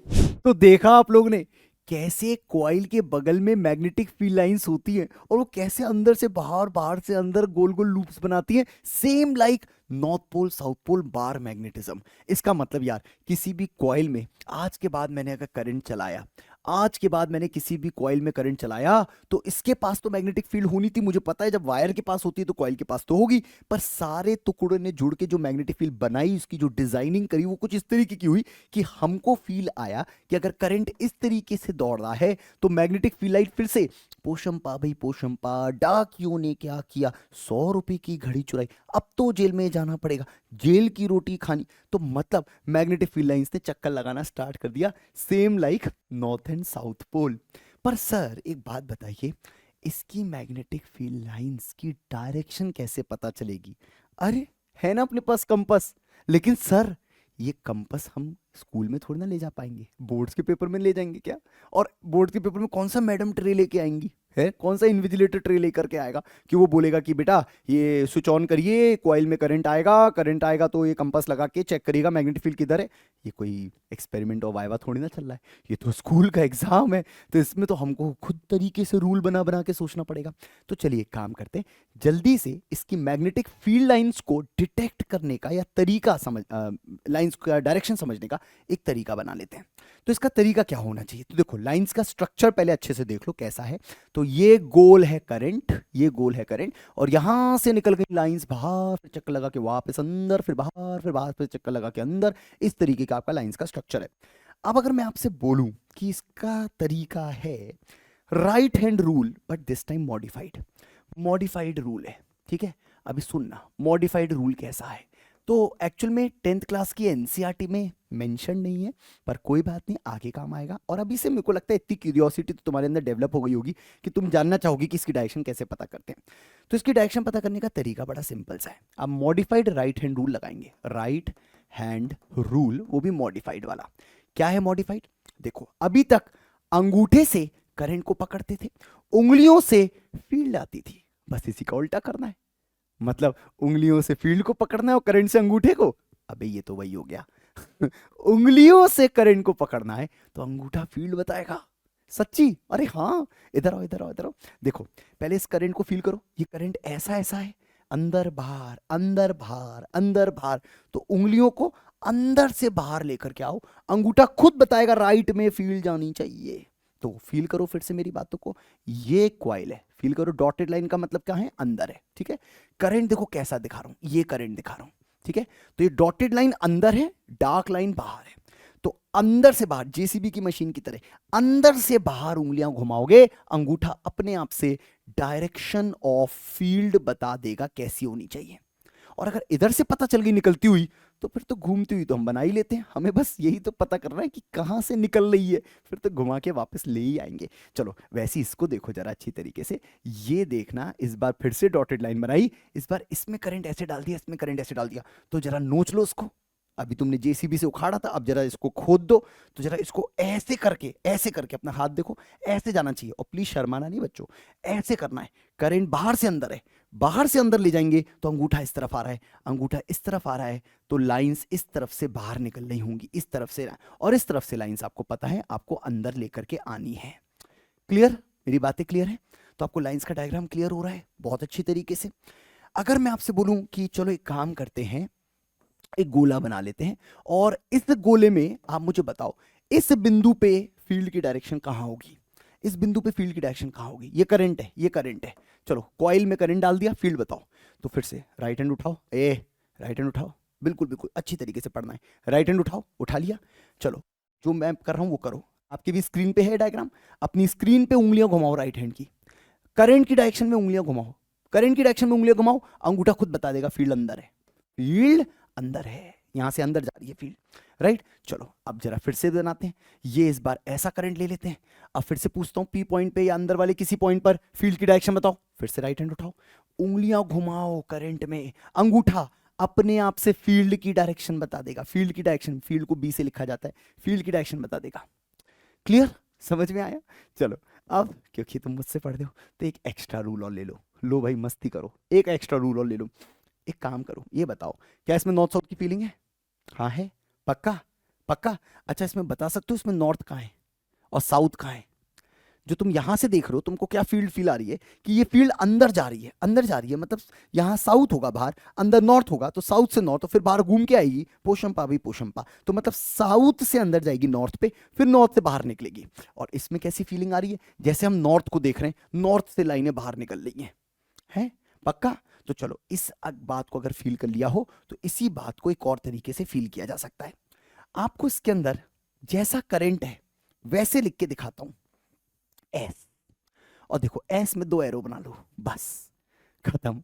तो देखो ये एरो इससे मैच हो गया, ये एरो इससे मैच हो गया, मतलब ये साउथ पोल है। अगर ये मैग्नेट होती तो ये साउथ पोल इधर दिखाती, और अगर साउथ इसका बाहर है तो नॉर्थ इसका अंदर है, तो अंदर मैग्नेटिक फील्ड जाएगी साउथ टू नॉर्थ और बाहर से निकलेगी नॉर्थ से साउथ। वैसे इसको देखो, देखो इसमें एन कैसे बनाना है, देखो एन कैसे बनाना है, देखो एन कैसे बनाना है। देखो ये एरो मैंने इस करंट से मैच करा दिया, ये एरो मैंने इसके करंट से मैच करा दिया। करंट की फीलिंग आनी चाहिए, दैट इज क्लॉकवाइज और एंटी क्लॉक, इसको बोलेंगे एंटी क्लॉकवाइज, इसको बोलेंगे क्लॉकवाइज। तो क्लॉकवाइज में साउथ दिखेगा, एंटी क्लॉकवाइज में नॉर्थ दिखेगा। अब अगर नॉर्थ दिख रहा है तो लाइनें बाहर निकल रही होंगी। बात क्लियर है, समझ में आई? तो आप जब सामने से किसी डायग्राम को देखोगे तो आप सबसे पहले देख लेना उसमें करंट किस तरीके का है, और आप ये देखना कि क्या बनाने पर मैचिंग हो रही है। जैसे ये मिसमैच हो गया, यहां पर आप इधर जा रहे हैं, ये इधर जा रहा है, ये मिसमैच हो गया, पर अगर आप वही एस लिखते तो आपकी मैचिंग हो जाती। देखो ये भी इधर आ रहा है, ये भी इधर आ, फीलिंग आ गई बढ़िया तरीके से, ठीक है। तो ये आपको एनसीईआरटी में मेंशन नहीं है, ना ये तरीका ना इसका पिछला तरीका, ना डायरेक्शन के बारे में ज्यादा जिक्र है, पर कोई बात नहीं, आपको तो पता होना चाहिए ना। तो इसलिए कॉइल की मैग्नेटिक फील्ड लाइंस किस तरीके की दिखती है वो भी देख लिया, डायरेक्शन कैसी होती है वो भी समझ लिया। अब आगे बढ़ते हैं। अभी तो हमने एक कॉइल ली है, जी सर, पर व्हाट इफ एक कॉइल के आगे एक और कॉइल, के आगे एक और कॉइल, के आगे एक और कॉइल लगा दूं। चलो इमेजिनेशन के लिए, तुमने पोशंपा भी पोशंपा खेला है ना, ऐसे 2 बच्चे इधर से, 2 बच्चे खड़े हो गए, एक इधर से एक इधर से, बाकी लोग घूम रहे हैं, पोशंपा भी पोशंपा, डाकियों ने क्या किया। अब इमेजिन करो कि ये 2 खड़े हैं, इनके आगे 2 और खड़े हैं, इनके आगे 2 और लोग खड़े हैं, इनके पीछे भी 2 और लोग खड़े हैं, तो बताओ क्या होगा? सर टनल बन जाएगी। हाँ टनल बन जाएगी। अब क्या होगा? वो बहुत देर चलेगा, पोशंपा भाई पोशंपा, डाकियों ने क्या किया, और फिर उसके बाद 100 रुपए की घड़ी चुराई, फिर वापस से अंदर टनल के अंदर, टनल के अंदर जब तक रहोगे तब तक सीधी सीधी फीलिंग आएगी। तो अगर मैं आपसे बोलूं क्या करना है, एक कॉइल लेनी है, एक कॉइल लेनी है जिसमें करंट का सेंस रखना है कुछ ऐसा जिससे मैग्नेटिक फील्ड हो जाए ऐसी, ये इसकी मैग्नेटिक फील्ड है, ये इसकी मैग्नेटिक फील्ड है, ठीक है बच्चों, ये इसकी मैग्नेटिक फील्ड है, ठीक है, ये इसकी मैग्नेटिक फील्ड। अब क्या करना है, अब एक और बाजू में कॉइल रखनी है बिल्कुल सेम सेंस ऑफ करंट लेकर के, जिसकी मैग्नेटिक फील्ड भी ऐसी हो, जिसकी मैग्नेटिक फील्ड भी ऐसी हो। तो होगा क्या कि ये जो लाइन है, ये जो लाइन है ये वाली, ये इसमें ही एंट्री मार देगी, ये बोलेगी मैं घूमने क्यों जाऊं, मैं अगली में एंट्री मार देती हूं। तो आपको दिख रहा होगा कुछ लाइनें अब कॉमन होनी स्टार्ट हो गई हैं, इनका गेम थोड़ा बदल गया है। अब ये घुस रही है पोशंपा भी पोशंपा, फिर दोबारा पोशंपा भी पोशंपा, फिर दोबारा पोशंपा भी पोशंपा। तो इसका मतलब क्या हुआ कि आपकी जो बीच की लाइंस हैं उनको एक टनलिंग इफेक्ट मिलना स्टार्ट हो गया, एक टनल सी मिलनी स्टार्ट हो गई, और ऐसे में जो बीच की लाइंस हैं वो स्ट्रेटर होना स्टार्ट हो जाती है। जैसे हम लोग बालों को सीधा करा लेते हैं ना, नहीं नहीं मेरे नेचुरल है तो हम बालों को सीधा करा लेते हैं, वैसे ही है ना, लड़कियां लोग ऐसे बाल बिल्कुल सीधे स्ट्रेटन करा लिया, स्ट्रेटन, सीधी लाइनें आ गई। और जब सीधी लाइनें आना स्टार्ट हो जाए तो समझ जाइएगा आप कॉइल के आगे कॉइल के आगे कॉइल के आगे कॉइल के आगे कॉइल लगा रहे हैं, और इसी को कहा जाता है सोलेनोइड। है क्या क्या क्या क्या? सोलेनोइड। तो इसी को हम लोग सोलेनॉइड कहना स्टार्ट कर देते हैं। What is solenoid? तो एक कॉइल के अंदर कॉइल के अंदर कॉइल के अंदर कॉइल लगा देंगे, तो फिर जो लाइन्स है वो बीच की लगभग सीधी हो जाती हैं। और बेटा जब बीच की लाइनें सीधी हो जाती हैं तो क्या तुम मुझे बता सकते हो लाइन्स की डेंसिटी कहाँ ज्यादा है कहाँ कम है? क्या तुम मुझे बता सकते हो कहीं बीच में खड़े होके? चलो बताओ, चलो बताओ। अगर लाइंस ऐसी हो गई हैं तो जरा मुझे सोच के बताओ, क्या यहां पर डेंसिटी ज्यादा है या यहां पर डेंसिटी ज्यादा है? सर गैप्स तो बराबर ही लग रहे हैं। Very good. तो मतलब यहां और यहां मैग्नेटिक फील्ड की जो वैल्यू है वो एक सी हो गई है, मतलब कांस्टेंट हो गई है। तो आपको अब कांस्टेंट फील्ड मिलनी स्टार्ट हो गई है। केवल कहां? केवल कहां? बीच के रीजन में। अगर आप बहुत एंड में चले गए, कुन्ने पे चले गए, तो फील्ड फिर से कम होने लगेगी। इस कुन्ने पे चले गए, फील्ड फिर से बिखर जाएगी। लेकिन जब तक बीच में रहेंगे आपको फील्ड ज्यादा भी मिलेगी और कांस्टेंट सी नजर आएगी। तो ये आपको फील होने लग गया क्योंकि आपने लाइंस की प्रॉपर्टी पढ़ी थी। आपको लाइंस पता थी जहां पास आती हैं वहां फील्ड बढ़ जाती है, जहां यूनिफॉर्म दूरी होती है वहां फील्ड कांस्टेंट वैल्यू लेकर के आ जाती है। तो कांस्टेंट मैग्नेटिक फील्ड ऐसी दिखती है। एक बार एक बच्चे ने मुझसे बोला कि सर फिर तो ये भी कांस्टेंट हुआ। नहीं बेटा, ये कांस्टेंट इसलिए नहीं हुआ क्योंकि इसमें लगातार डायरेक्शन बदल रही है। कांस्टेंट का मतलब होता है जब वैल्यू और डायरेक्शन दोनों की एक सी रहे। तो आप इस जगह कहीं भी चेक करेंगे तो बराबर दूरी है और डायरेक्शन भी एक सी है। इधर भी कहीं भी दूरी चेक करें, बराबर दूरी है, डायरेक्शन भी एक सी है। तो दूरी और डायरेक्शन एक सी। यहां क्या हो रहा है? यहां कहीं डायरेक्शन नीचे है तो कहीं डायरेक्शन ऊपर है, इसलिए ये कांस्टेंट नहीं है। This is not constant but this is constant. ये हमारे यूनिफॉर्म फील्ड का डायग्राम होता है। किसका? यूनिफॉर्म फील्ड का। तो कभी भी कोई बोले यूनिफॉर्म फील्ड बनानी है, बना देना वाली, ठीक है।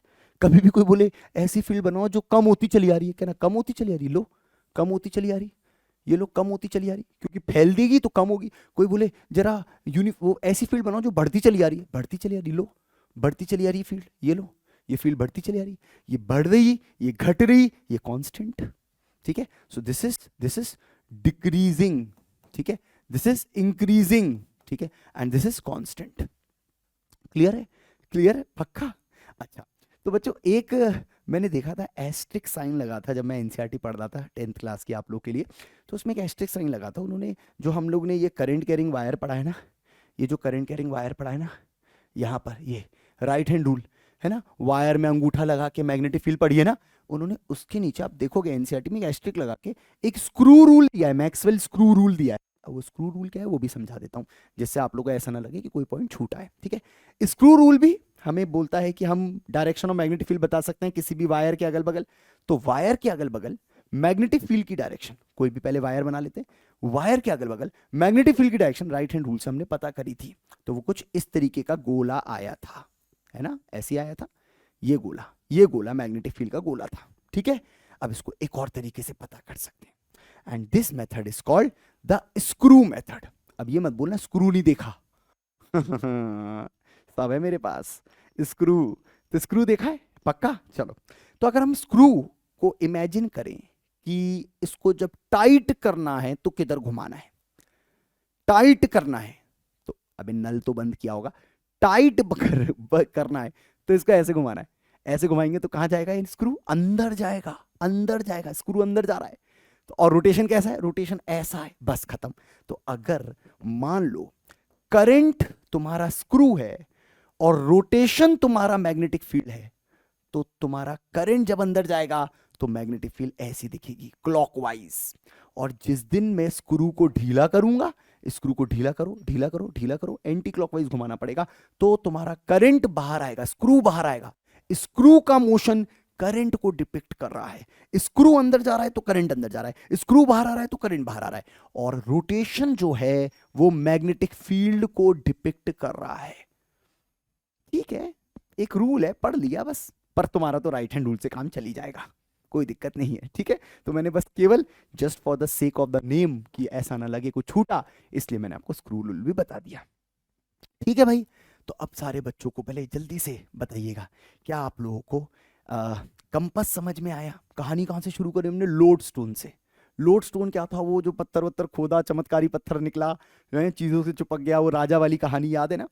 फिर उसके बाद लोडस्टोन के बाद हम कहाँ पहुंचे, कंपस पे पहुंचे। फिर कंपस से क्या पता चला, ये डायरेक्शन पकड़ता है, किसकी पकड़ता है, अर्थ की फील्ड। तो पता चला अर्थ के पास मैग्नेटिज्म है, पर अर्थ की फील्ड जो थी वो पता चला ये तो बहुत बड़े लेवल पे है। कोई छोटे लेवल पे देखने का मिल सकता है, बिल्कुल मिल सकता है। अगर आप एक छोटी सी मैग्नेट ले लो जिसके पास नॉर्थ साउथ हो, तो ऐसी छोटी छोटी मैग्नेट के पास भी मैग्नेटिज्म होता है। इसके पास भी फील्ड होती है, इसकी फील्ड भी नॉर्थ से बाहर निकलती है, साउथ से अंदर जाती है। इसकी प्रॉपर्टीज पढ़ी, क्यों इंटरसेक्शन नहीं हो सकता, क्यों गैप नहीं हो सकते, क्यों टर्न्स नहीं ले सकते, सारी बातें मैंने आपको बताई। फिर उसके बाद मैंने कहा कि क्या हमें केवल मैग्नेटिज्म इससे मिलेगा। आपने बोला नहीं सर, मैग्नेटिज्म को तो एक जगह से और लाया जा सकता है। और 1900 की सदी में हमारे 1820 में हमारे ऑर्स्टेड ने इसको एक्सपेरिमेंटली करके दिखा दिया, वो भी एक्सीडेंटली पर एक्सपेरिमेंटली। और उन्होंने करंट के बगल में मैग्नेटिज्म डिटेक्ट करके दिखा दिया। फिर हमने करंट से मैग्नेटिज्म बना लिया, तो उसकी लाइंस देखनी स्टार्ट कर दी, गोल गोल गोल गोल गोल गोल। और फिर उसके बाद उसकी कॉइल बना दी, उसकी कॉइल बनाई तो फिर उसकी magnetic field line north south की फीलिंग लेकर के आ गई। हमने मैग्नेट भी चिपका के देख ली, चिपकने लग गई। ऐसी मैग्नेट को हमने इलेक्ट्रोमैग्नेट बोलना स्टार्ट किया। और आजकल सोलेनॉइड हमारे हर डिवाइस के अंदर होता है, मनचाही मैग्नेट। मनचाही मैग्नेट क्यों बोलता हूं उसको, क्योंकि ये जब चाहे मैग्नेट बन सकता है और जब चाहे मैग्नेटिज्म लूज कर सकता है। करंट बंद कर दो, मैग्नेटिज्म खत्म, करंट ऑन कर दो, मैग्नेटिज्म स्टार्ट्स। तो ये मनचाही मैग्नेट है अपने हिसाब से। अब मान लीजिए आप एक मैग्नेट लेकर के ऐसी जगह चले गए, जंक यार्ड में चले गए, ऐसी जगह चले गए जहां पे खूब सारा लोहे का कबाड़ा आता है, आपको उसको एक जगह से उठा के दूसरी जगह रखना है। तो आप क्या चाहोगे कि आपके पास एक ऐसी मशीन हो जिसमें लोहा आके चिपक जाए, है ना। ऐसा ऐसा एक मशीन हो जिसमें क्या हो, लोहा आए और मशीन में आके क्या कर जाए, चिपक जाए, ऐसा चिपक जाए। फिर आप उसको उठा लें, है ना, और फिर उसको जगह पे ले जाएं और फिर छोड़ दें। अब इमेजिन करिए कि आप उसको बार मैग्नेट से कर रहे हैं, तो आपने उठा तो लिया, अब छोड़ो। अब छोड़ना भी तो है, झटके दे के छोड़ोगे क्या, नहीं ना। तो ऐसे में ये जो परमानेंट मैग्नेट होती है ये काम नहीं आती। ऐसे में काम आती है हमारी इलेक्ट्रोमैग्नेट, दैट इज करंट वाली मैग्नेट, मतलब टेम्पररी मैग्नेट्स काम आती है। तो हम सोलेनॉइड की मदद से ये काम कर सकते हैं। स्विच ऑन किया, चिपक गया, स्विच ऑफ किया, छूट गया, खत्म। कितना आसान है। तो हमारे मन से हम मैग्नेटिज्म को हासिल कर सकते हैं, बकायदा नॉर्थ साउथ वाला। ठीक है। अब एक लाइफ लेसन, एक बात बताओ, जैसा बोओगे वैसा काटोगे। हाँ सर बिल्कुल सही। कर्मा पे बिलीव करते हो। हाँ सर 100% कर्मा पे बिलीव करते हैं। जैसा लोगों को बोलोगे वैसा सुनोगे भी। जैसा व्यवहार आपका दूसरों के प्रति होगा वैसा व्यवहार लोगों का भी आपके प्रति होगा। सब बिल्कुल सही। पर ये सर साइंस की बात करते करते आप इधर कहाँ चले गए बता रहा हूँ। एक्चुअल में फिजिक्स भी ऐसी काम करती है। फिजिक्स कहती है जैसा बोओगे वैसा काटोगे। मतलब अगर तुम मैग्नेटिक फील्ड बनाते हो ना, तो फिर तुम तैयार हो जाओ। सर किस चीज के लिए, मैग्नेटिक फोर्स को झेलने के लिए। तो जो भी बंदा मैग्नेटिक फील्ड बनाएगा वो मैग्नेटिक फोर्स को भी झेलेगा। मतलब करंट कैरिंग वायर के बगल में मैग्नेट रखें तो करंट कैरिंग वायर पे मैग्नेटिक फोर्स लग जाएगी।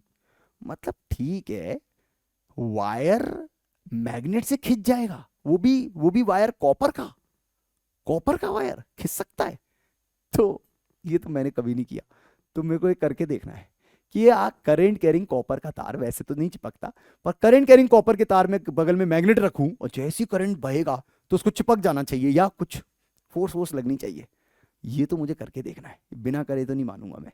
चलो मेरे साथ ये ट्राई करके देखते हैं। अगर हो गया ना तो हमारी बात का प्रूफ हो जाएगा कि जो मैग्नेटिक फील्ड बनाता है वो मैग्नेटिक फील्ड झेलता भी है। चलो ट्राई करके देखते हैं, आओ। अब जैसा करोगे वैसा भरोगे, मतलब मैग्नेटिक फील्ड बनाओगे तो फिर मैग्नेटिक फोर्स भी तो झेलोगे। अब current carrying wire magnetic field बनाता है, ये हमने प्रूफ करके दिखा दिया है, लेकिन वो मैग्नेटिक फोर्स को भी झेलेगा, ये भी प्रूफ करके दिखा देते हैं। जरा पास आओ। तो यहां देखो, मेरे पास अब बड़ी सी एक मैग्नेट है जो मैंने वायर के बगल में रख दी है। अब आपको पता है कि जो कॉपर वायर होते हैं ये नॉन मैग्नेटिक इन नेचर होते हैं, मतलब ये अट्रैक्टेड नहीं होते हैं किसी भी मैग्नेट से। अब अगर मैं इसमें से करंट पास करूंगा तो फिजिक्स के अनुसार जब जैसी करंट पास करेगा इसकी फील्ड आनी चाहिए और उस फील्ड की वजह से इसको इससे चिपकना चाहिए। पर क्या ये होगा, ये मैंने भी पहले ट्राई नहीं किया है, तो चलो इसको ट्राई करके देखते हैं कि क्या ये वायर इस मैग्नेट की तरफ अट्रैक्टेड होगा। So let's check. So in 3, 2, 1। अरे ये तो नाच रहा है, ये देखो कहां चिपक गया। अरे वाह, इसका मतलब कि current carrying wire magnetic field बनाता है, ये बात हमें पता थी। और अगर मैग्नेट उसके बगल में रख दी जाए तो उसको मैग्नेटिक फोर्स भी झेलनी पड़ती है। अरे इसी को तो कहते हैं force on a current carrying wire due to magnetic field. चलो तो देखा तुम लोगों ने कैसे करंट कैरिंग तार को मैग्नेट ने अपनी तरफ खींच लिया। तो इसका मतलब अगर तुम मैग्नेटिक फील्ड बनाओगे तो तैयार रहो मैग्नेटिक फोर्स को झेलने के लिए। तो यहां से हमें ये समझ में आ गया कि किसी भी करंट कैरिंग वायर के बगल में अगर मैग्नेटिक फील्ड रखते हैं या मैग्नेटिज्म रखते हैं तो फिर वो करंट कैरिंग वायर मैग्नेट की तरह अट्रैक्ट या रिपेल भी हो सकता है। और यही चीज हमने अपने एक्सपेरिमेंट के थ्रू प्रूफ भी कर ली। तो बच्चों अब ये तो क्लियर हो गया कि मैग्नेटिक फील्ड अगर होगी तो फोर्स तो आएगा, पर कहां आएगा, किधर की तरफ आएगा, एग्जैक्टली क्या डायरेक्शन होगी, और सच चिपकेगा कब और रिपेल कब करेगा, ये कैसे पता चलेगा। तो उसके लिए hands up, hands up FBI, hands up FBI. अरे तुम्हें हैंड्स अप कर लिए क्या? नहीं नहीं, एफबीआई रूल है, इसको बोलते हैं फ्लेमिंग्स लेफ्ट हैंड रूल। सो फ्लेमिंग्स लेफ्ट हैंड रूल क्या है, यहां पर आप एफ, यहां पर आप बी, यहां पर आप आई। तो एक पेन उठाइए और अभी की अभी लिख लीजिए अपने लेफ्ट हैंड में, प्लीज ध्यान रखिएगा लेफ्ट हैंड, आपको पता है ना आपका लेफ्ट हैंड। तो एफ एक अंगूठे में लिख लीजिए एफ, एक उंगली में लिख लीजिए बी, और एक ये वाली उंगली जो बाहर की तरफ निकल रही है इसमें लिख लीजिए आई। और तीनों उंगलियां एक दूसरे के परपेंडिकुलर होनी चाहिए, इसको बोलते हैं म्यूचुअल परपेंडिकुलरिटी। तो एफ बी आई, इस तरीके से आपको एफ बी आई से अपने फोर्स की डायरेक्शन पता चल जाएगी। तो इससे आपको करंट को पकड़ना है, इससे आपको मैग्नेटिक फील्ड को अलाइन करना है, तो अपने आप से आपको फोर्स या जिसको हम मोशन की डायरेक्शन कहते हैं वो अपने आप से आपको फ्लेमिंग्स लेफ्ट हैंड रूल से पता चल जाती है। तो ये अंगूठा हमें फोर्स के बारे में बताएगा, ये वाली उंगली हमें बी, बी मतलब मैग्नेटिक फील्ड के बारे में बताएगी, और ये जो उंगली बाहर की तरफ निकल रही ये हमें करंट के साथ अलाइन करनी होगी। इसी को एफ बी आई रूल कहते हैं। अब इसको लगा के देखते हैं, ऐसे तो नहीं होगा, इसको लगा के देखते हैं। तो चलो इमेजिन करो कि यहां पर एक करंट कैरिंग तार है, ठीक है, ओके, और यहां पर मैग्नेटिक फील्ड है। तो क्या तुम मुझे बता सकते हो कि फोर्स की डायरेक्शन किधर आएगी? तो जरा अपना लेफ्ट हैंड उठाओ, मैंने फिर से बोला शर्माना नहीं है, पूरा चैप्टर ही इशारों का है, तो ऐसे पिचिक पिचिक मत करना है ना, एफबीआई हैंड्स अप। चलिए स्टार्ट। तो सबसे पहले हमने करंट पकड़ा इस वाली उंगली से, तो ऑटोमेटिकली मैग्नेटिक फील्ड सही डायरेक्शन में आ गई। तो करंट और मैग्नेटिक फील्ड बिल्कुल सही है, तो अंगूठा बाहर की तरफ है, मतलब इसमें जो फोर्स आएगी वो बाहर की तरफ आएगी। एक बार और ट्राई करते हैं। चलो करंट इस बार मैंने ऐसा दे दिया और मैग्नेटिक फील्ड इधर दे दी, अब देखते हैं क्या होगा। तो करंट अगर इधर है तो करंट इधर आ गया, पर मैग्नेटिक फील्ड अब मैं कैसे लाऊं, अब मैं कैसे लाऊं, मैं फंस गया, मैं फंस गया। कोई बात नहीं, कोई बात नहीं, मैं ऐसे भी तो कर सकता हूं, ह्यूमन बीइंग हूं मैं, हाँ होमो सैपियन, इतना तो पढ़े लिखे हैं, इतने तो फ्लेक्सिबिलिटी है। तो करंट ऊपर चला गया, फील्ड इस वाली उंगली से मैंने पकड़ ली, अंगूठा अंदर चला गया, अच्छा तो फोर्स अंदर चली गई, ठीक है।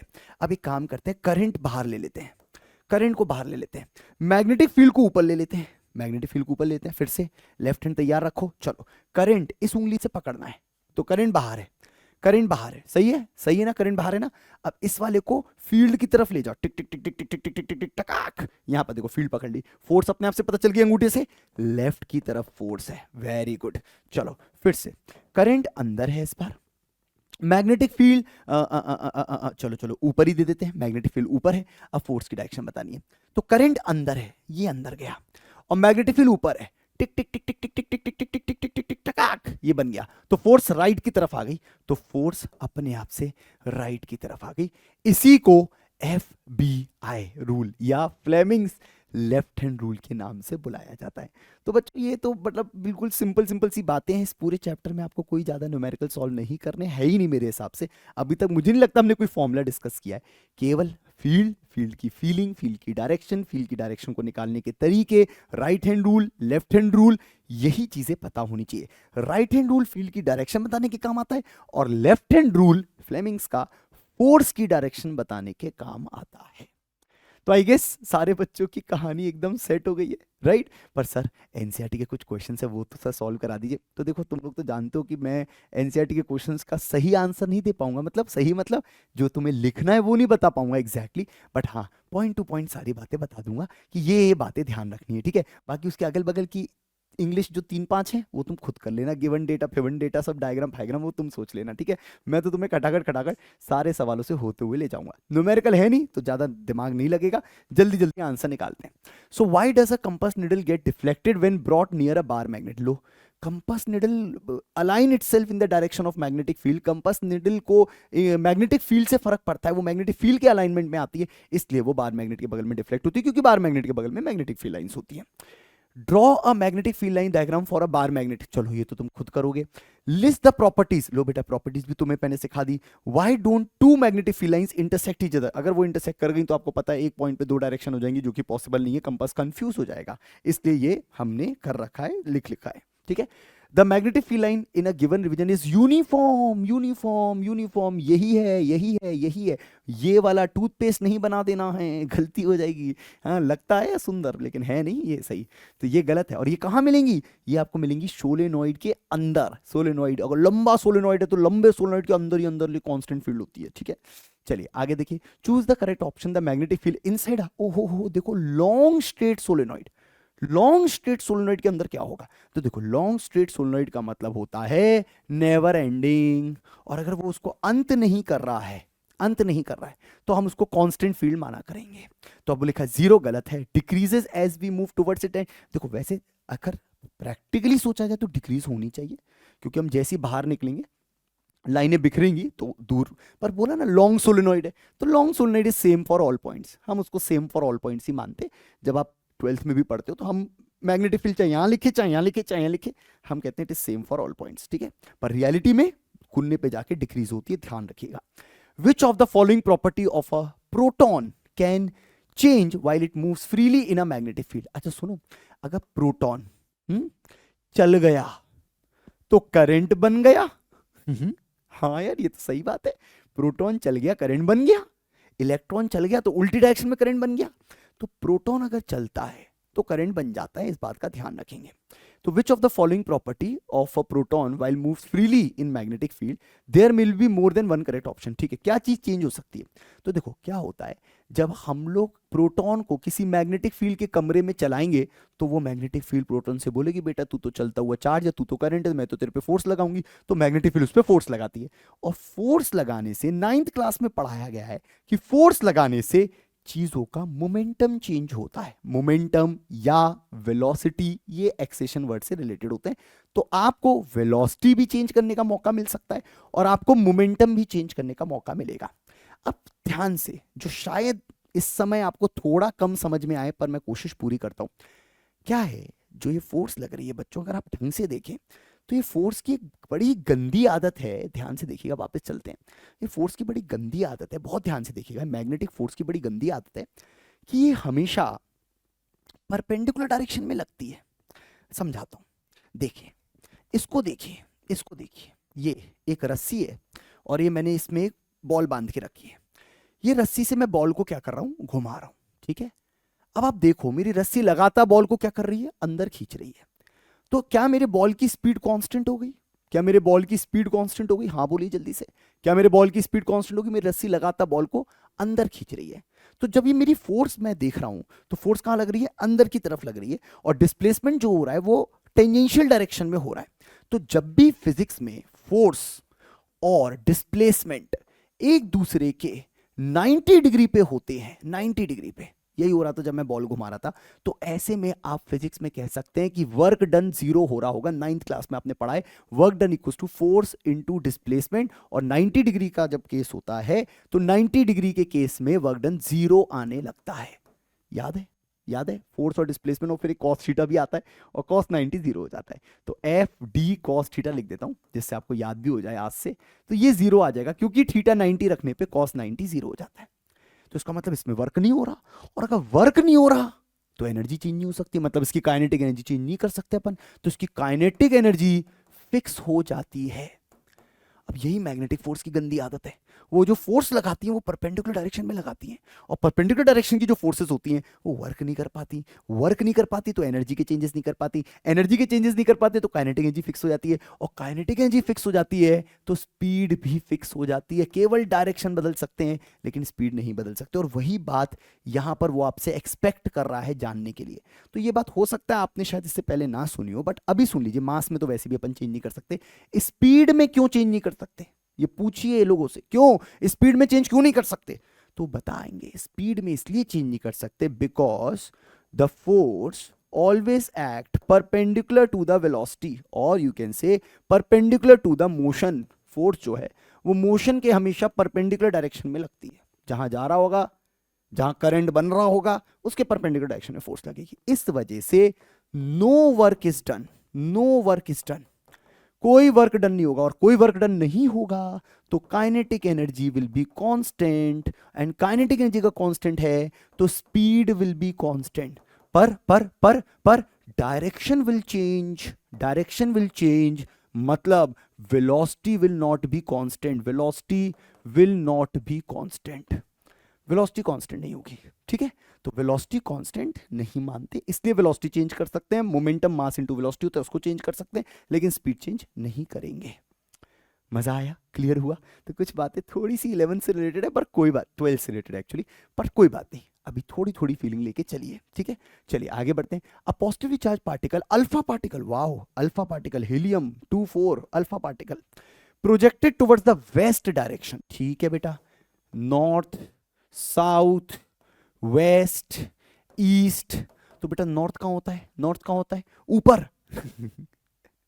ये तो डायग्राम बोर्ड पे बना, अपनी कॉपी पे बनाएगा तब ठीक रहेगा। तो नॉर्थ होता है सामने, हम जहां बैठे हमें कौन सा सूरज देखना है, पता चला वहां पेपर में जाके सूरज देख रहे हैं कहां से निकल रहा है, ऐसा नहीं करना है। पेपर में मान के चलना है कि नॉर्थ सामने है, साउथ पीछे है, वेस्ट लेफ्ट में, राइट में ईस्ट है। तो north south west east, north south Gujarat, Assam, या जो भी नॉर्थ ईस्ट है आपके लिए, यहाँ पर उड़ीसा। तो ठीक है, नॉर्थ साउथ वेस्ट ईस्ट, सही बात है। So north south west east इस तरीके का है हमारे पास। अब आपको बोला गया है कि अल्फा पार्टिकल को आपने फेंका है वेस्ट की तरफ, तो अल्फा पार्टिकल मैंने फेंका वेस्ट की तरफ। अब अल्फा कैसा चार्ज होता है, पॉजिटिव चार्ज होता है। अब रदरफोर्ड एक्सपेरिमेंट में आपने सुना होगा पॉजिटिव चार्ज पार्टिकल होता है, तो अल्फा एक पॉजिटिव चार्ज पार्टिकल होता है। ठीक है, हीलियम का न्यूक्लियस, ये पॉजिटिव चार्ज पार्टिकल यहां भाग रहा है, और सुनने में आया इट गॉट डिफ्लेक्टेड बाय, हाँ डिफ्लेक्टेड इन टुवर्ड्स नॉर्थ। ओए होए होए, किसी ने उसको नॉर्थ पे धक्का दिया, किसी ने उसको नॉर्थ पे धक्का दिया, मतलब फोर्स नॉर्थ की तरफ लगा, फोर्स नॉर्थ की तरफ लगा। तो पूछ रहा है बताओ बताओ बताओ मैग्नेटिक फील्ड कहां होगी। उठा लो अपने हथियार, उठा लो अपना लेफ्ट हैंड, स्टार्ट हो जाओ। जिधर अल्फा जाएगा करंट उधर माना जाएगा, बोलो हाँ। जिधर अल्फा जाएगा करंट उधर माना जाएगा। फोर्स की डायरेक्शन, फोर्स की डायरेक्शन, फोर्स की डायरेक्शन देखिए ढंग से, फोर्स की डायरेक्शन ऊपर की तरफ है, नॉर्थ की तरफ है, तो मैग्नेटिक फील्ड अपने आप से बाहर की तरफ आ गई। तो आप इस डायग्राम को, इसको मेरे को स्क्रीनशॉट ले लेना, याद रहेगा। ठीक है, तो यहां पर अल्फा जा रहा है तो यहां करंट मानना पड़ेगा पॉजिटिव डायरेक्शन में, यहां पर फोर्स लग रही है तो अंगूठा ऊपर होना चाहिए था, और मैग्नेटिक फील्ड इस उंगली से बाहर की तरफ आ रही है, सो मैग्नेटिक फील्ड बाहर है। अब इसको अगर आप अपनी कॉपी में बनाएंगे तो कॉपी में बाहर का मतलब ऊपर होगा, सो अपवर्ड डायरेक्शन इसका आंसर होगा। क्लियर हुआ? पक्का सोचना है, एक बार फिर से सोच लो। ठीक है, बाद में आप कमेंट कर देना, आपके बहुत सारे लोगों के कमेंट ऐसा प्रैक्टिस सेशन ऑफ कोर्स ही बात है, मैं आपके लिए प्रैक्टिस सेशन लेकर आऊंगा, पर पहले मेरा टारगेट था आपको तीनों जो आपके फिजिक्स के टॉपिक्स हैं, मेन करंट, ऑप्टिक्स मतलब आपका रिफ्लेक्शन रिफ्रैक्शन, और आपका मैग्नेटिज्म, ये मैं कम से कम आपका एक बार कवर करा दूं, आपकी थ्योरी क्लियर हो जाए। चलिए आगे देखते हैं। Which of the following correctly describes the magnetic field near a long straight wire. Long straight wire, अरे लॉन्ग स्ट्रेट वायर, गोल गोल गोल गोल गोल गोल गोल गोल गोल गोल गोल गोल, यस। तो the field consist of straight lines, no.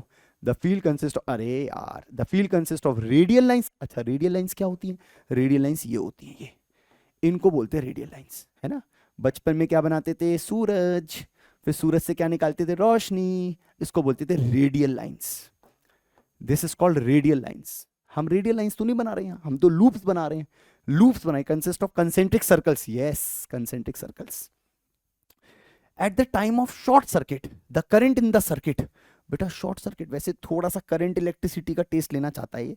Short circuit में क्या होगा, आपकी बैटरी डायरेक्टली कनेक्ट हो जाएगी। ऐसे में शॉर्ट सर्किट में करंट की वैल्यू जो है वो वेरी लार्ज हो जाती है। क्यों क्यों क्यों क्यों क्यों क्यों?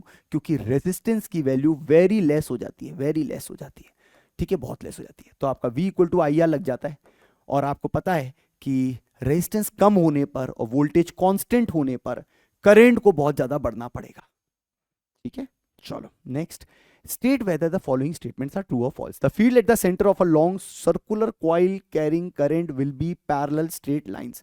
तो ठीक है, the field at the centre of a long circular coil है ना, लॉन्ग सर्कुलर कॉइल मतलब solenoid carrying current will be parallel straight line, सही बात है। बीच में हम उसकी लाइंस को सीधा मानते हैं, पोशंपा भी पोशंपा याद है सबको।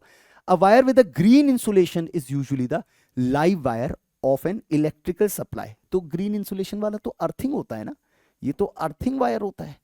तो ये क्या बातें कर रहा है हमसे। अच्छा, इस चैप्टर में डोमेस्टिक सर्किट भी है, वो तुम पढ़ लोगे अपने हिसाब से। अगर बोलो तो मैं थोड़ा थोड़ा हिंट दे दूंगा, ठीक है। तो डोमेस्टिक सर्किट की हिंट मैं वीडियो के एंड में दे दूंगा थोड़ी सी। चलो आगे, list 2 methods of producing magnetic field. अरे कैसी बातें कर रहा है, मैग्नेटिक फील्ड बनाने के 2 मेथड ले। एक तो मेरे पास नॉर्थ साउथ है, इससे बना लूंगा एक तो मैग्नेटिक फील्ड। पृथ्वी से बना लूंगा, पृथ्वी बनाऊंगा क्या, नॉर्थ साउथ की फील्ड बनाऊंगा। दूसरा मैं करंट कैरिंग वायर से बना लूंगा या सोलेनॉइड से बना लूंगा। तो मेरे को अब मैग्नेटिज्म के 2 तरीके पता चल गए। उस चैप्टर का जो सोल एम है, आपके अंदर जो घर कर जाना चाहिए, आपके अंदर जो बैठ जाना चाहिए, वो यही है। ये चैप्टर आपके सिलेबस में इसलिए डाला गया है कि आज से आपके दिमाग में ये सेट हो जाए कि मैग्नेटिज्म नॉर्थ साउथ अकेला नहीं बनाता, मैग्नेटिज्म करंट भी बनाता है। और स्टेट एक्सपेरिमेंट से ये चैप्टर स्टार्ट होता है। इसलिए when is the force experienced by a current carrying wire placed in a magnetic field largest? भैया कब सबसे ज्यादा फोर्स लगेगी? ऑफ कोर्स सी बात है, परपेंडिकुलर के केस में। जब तुम्हारा current carrying wire magnetic field के परपेंडिकुलर होगा तब तुम्हारे सबसे ज्यादा फोर्स लगती है। तो तुमने देखा है तुम्हारी जितनी भी लॉज हैं वो सारे परपेंडिकुलरिटी के लॉज हैं। इसका मतलब तुम्हारी फोर्स भी तब सबसे ज्यादा तब आएगी जब वो पैरेलल होगा। अब मान लीजिए सॉरी परपेंडिकुलर होगा। अब मान लीजिए करंट इस तरफ है और मैग्नेटिक फील्ड भी इधर ही है, तो जीरो फोर्स हो गया। जीरो फोर्स, जीरो फोर्स है। तो अगर वहां पे पेपर में उन्होंने बोला करंट और मैग्नेटिक फील्ड पैरेलल हो गए, क्या ना, जीरो फोर्स नहीं लगेगी, नहीं लगेगी, नहीं लगेगी, नहीं लगेगी। पैरेलल के केस में कोई फोर्स नहीं लगती है। नोट कर लो अपनी कॉपी में जाके, in case of parallel fields there is no force on the wire, in case of perpendicular fields there is maximum force on the wire. बच्चों मेरे जो शब्द है ना बहुत लिमिटेड है, क्योंकि मैं आपको पढ़ा रहा हूँ, इसलिए मैं आपको फॉर्मूले नहीं बता सकता 12th के फॉर्मूले क्या हैं, साइन थीटा कॉस थीटा का क्या रोल है यहाँ पर, वो मैं बता नहीं सकता, वरना मैं बहुत ही जल्दी ये सब चीज़ें बता देता। बट क्योंकि हम लिमिटेड सिलेबस पे खेल रहे हैं, कोई फॉर्मूला नहीं लिख सकते यहाँ पर, इसलिए बस केवल बातों से काम चलाना है। तो परपेंडिकुलर के केस में मैक्सिमम फोर्स और पैरेलल के केस में जीरो फोर्स, ये आप नोट करके रख लो, ठीक है।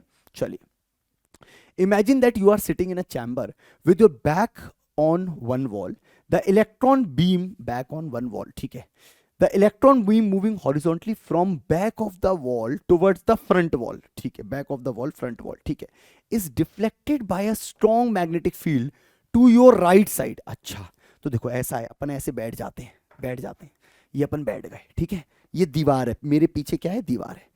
ऐसे गए इलेक्ट्रॉन, ये मेरा इलेक्ट्रॉन निकला, मैं एक बना लेता हूँ ऐसी, ये रहा इलेक्ट्रॉन, ठीक है, ये इलेक्ट्रॉन है, ये गया इलेक्ट्रॉन ऐसे, और ये कहाँ मुड़ गया, कहाँ मुड़ गया है, सामने की तरफ। An electron be moving horizontally back from the back wall towards the front wall is deflected towards the right. अच्छा, ऐसे मुड़ गया, ऐसे राइट की तरफ मुड़ गया, ये मुड़ गया। What is the direction of magnetic field? Okay, तो देखो इलेक्ट्रॉन जहां जाता है करंट उसका उल्टा माना जाता है, तो करंट हो गया बाहर। यस बोलो, इलेक्ट्रॉन जहां जाता है करंट उसका उल्टा माना जाता है। आप भी ऐसे बैठे हो इसलिए मैं कह रहा हूं, करंट इलेक्ट्रॉन अगर यहां जा रहा है तो करंट बाहर माना जाएगा। और डिफ्लेक्शन अगर राइट में आया है मतलब फोर्स दाईं तरफ लगी है, फोर्स दाईं तरफ लगी है। चलिए उठा लीजिए अपने हथियार, लेफ्ट हैंड रूल, FBI डिशक्याऊं। चलो, तो फोर्स, करंट, मैग्नेटिक फील्ड ऊपर, सिंपल, मैग्नेटिक फील्ड ऊपर। देख लो अच्छी तरीके से। ओह सॉरी मैंने गलत पकड़ लिया। हाँ FBI, हाँ फोर्स कहाँ गया, हाँ ये रहा फोर्स, ये करंट है, सॉरी, हाँ ये करंट, ओ सॉरी, अरे यार थोड़ा मुश्किल हो रही है बच्चों। हाँ ये करंट, ये फोर्स, ओके अब सही है, ये करंट, ये फोर्स, नीचे नीचे नीचे, बिल्कुल सही। तो करंट बाहर, फोर्स इधर, मैग्नेटिक फील्ड नीचे, बिल्कुल सही। क्या है, हम लोग ये सब यूज नहीं करते इसलिए मेरी आदत में नहीं है सब, बट ठीक है। करंट, हाँ हाँ, फोर्स, ओके, और मैग्नेटिक फील्ड। सही है ना, अब तो सही लग रहा है, ठीक है सही है। तो what is the direction of magnetic field? Downward, downward direction, ठीक है। मैं अपने एंगल से चेक कर लूं, अपने से चेक कर लूं, हाँ ठीक है हमारा रूल कुछ अलग रहता है, बट ठीक है, आ रहा है आंसर तो आ रहा है। चलो next, state the rule to determine the direction of a magnetic field produced around a straight conducting wire। चलो state the rule to determine the direction, तो राइट हैंड रूल से काम चल जाएगा इसमें, बहुत अच्छे। Force experienced by the current carrying wire, वो एफबीआई है ना, left hand rule, left hand rule, left hand rule, ठीक है। फोर्स निकालने के लिए current induced in a coil due to its rotation in a magnetic field, तो current induced in a coil, क्या आपके सिलेबस में ये है?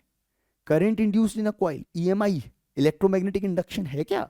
मुझे तो नहीं लगता है, क्योंकि मैंने तो एनसीईआरटी छानी थी, तो उसमें तो ये नहीं था। करंट इंड्यूस की डायरेक्शन कहाँ होगी, है ना, बिल्कुल नहीं है। तो भाई इसको अभी रोक लेते हैं, क्योंकि इंडक्शन नहीं है। अगर होगा तो नीचे कमेंट कर देना, मैं इंडक्शन के लिए अलग से वीडियो बना दूंगा, ठीक है। चलो डोमेस्टिक सर्किट, जैसा मैंने आपसे कहा था, थोड़ा सा आइडिया ले लेते हैं। डोमेस्टिक सर्किट्स क्या होते हैं, आप लोग को पता होने चाहिए। हमारे पास 3 तार होते हैं, live, neutral, earthing. Live wire red colour का, न्यूट्रल वायर ब्लैक कलर का। न्यूट्रल वायर का बिल्कुल ये मतलब नहीं होता, उसमें करंट नहीं है। सर्किट में करंट जाता है, जितना जाता है गोल घूम के घर से वापस भी निकल जाता है। बिजली का बिल पावर का बिल होता है, एनर्जी का बिल होता है, वो बिजली नहीं खाते कोई लोग। करंट जितना घूमता है सर्किट में वापस लौट के चला जाता है। तो ये आपके करंट कैरिंग वायर होते हैं। करंट की एंट्री है, ऐसा माना जाता है, करंट की जो एंट्री है वो यहां से होती है, इससे करंट की एंट्री लेते हैं हम लोग। ये करंट की एंट्री हुई और यहां से करंट का एग्जिट हो जाता है। सबसे पहले एक इलेक्ट्रिकल फ्यूज बोर्ड लगाया जाता है, क्योंकि अगर घरों में कोई भी दिक्कत आई तो फ्यूज सबसे पहले उड़ जाना चाहिए। आपका घर नहीं उड़ना चाहिए या घर का कोई सामान नहीं उड़ना चाहिए। सबसे पहले बाहर एक फ्यूज लगा दिया जाता है। फ्यूज क्या होता है? एक करंट रेटिंग का फ्यूज होता है, एक पर्टिकुलर मटेरियल का बनाया जाता है, जिसमें अगर ज्यादा करंट आ जाए तो हीटिंग इफेक्ट होने की वजह से वो पिघल जाता है, टूट जाता है और वहीं की वहीं सर्किट को ब्रेक कर देता है। तो फ्यूज आपके जो होते हैं वो पिघल जाते हैं, लो मेल्टिंग पॉइंट के बनाए जाते हैं, लो मेल्टिंग पॉइंट के बनाए जाते हैं, जिससे वो ज्यादा करंट आने पे गर्म हो जाए और पिघल के रास्ता ब्रेक कर दें। रास्ता ब्रेक कर देंगे तो करंट अंदर जाना बंद कर देगा, ओपन सर्किट हो जाएगा। तो लो मेल्टिंग पॉइंट के फ्यूज लगाए जाते हैं। ये फ्यूज बड़े होते हैं, क्योंकि यहां से आप सबसे ज्यादा करंट खींच रहे होंगे। तो इस समय आप मान लीजिए 15 एम्पियर के आसपास का करंट यहां से खींच रहे होंगे। फिर आगे आपका मीटर आ जाता है, जिससे बिजली, अब इसके आगे अपना घर नहीं आ सकता मीटर बैंड में, तो इसके बाद मीटर होना चाहिए। मीटर से बिजली अंदर जाएगी, बाहर निकलेगी, तो फिर वो रीडिंग लेता रहेगा कि कितनी पावर का इस्तेमाल हो रहा है घर में। आगे की तरफ अपना डिस्ट्रीब्यूशन बॉक्स होता है, जहां से अब अपने पैरेलल सर्किट्स लगे होते हैं। तो अपना पंखा, अपना फ्रिज, अपना टीवी अलग अलग सप्लाईज में अलग अलग जगह लगे रहते हैं, सबको पैरेलल में सेम वोल्टेज प्राप्त होता है। अब जितने भी डिवाइसेस होते हैं उन सारे डिवाइसेस में हम एक और एक्स्ट्रा कनेक्शन लेते हैं। आपने देखा होगा 3 पिन होता है। 3 पिन में जो ऊपर वाली मोटी वाली पिन होती है ना बच्चों, वो मोटी वाली पिन जो होती है उसमें एक तार होता है जिसको बोलते हैं अर्थ वायर। ये तार पूरे घर में हर 3 पिन प्लग में होगा और वो तार सारे डिवाइसेस से होता हुआ, सारे डिवाइसेस से कनेक्ट होता हुआ एक जगह जाकर अर्थ में घुस जाता है, एक कॉपर की प्लेट लेकर के। कॉपर की प्लेट लेकर के अर्थ में घुस जाना है, ठीक है, ये हमारा अर्थिंग हो जाता है। इसमें क्या होगा, अगर मान लो कोई डिवाइस से करंट लीक हुआ, जैसे मान लीजिए बचपन में हम लोग जब थे कूलरों से बहुत करंट खाए हैं, आप लोग ने तो वो वाली स्थिति देखी नहीं है, पर कूलर जो थे ना पानी भर देते थे उसमें खूब करंट मारते थे। एक तो लोहे की पूरी बॉडी होती थी, तो बगल से निकलते थे, वही करंट मार दिया बहुत तेज। तो अब इमेजिन करिए एक तार है जो कूलर की बॉडी से अर्थ की तरफ है, तो वो हमें करंट मारने से अच्छा वो करंट को कॉपर वायर से जमीन पे भेज देगा।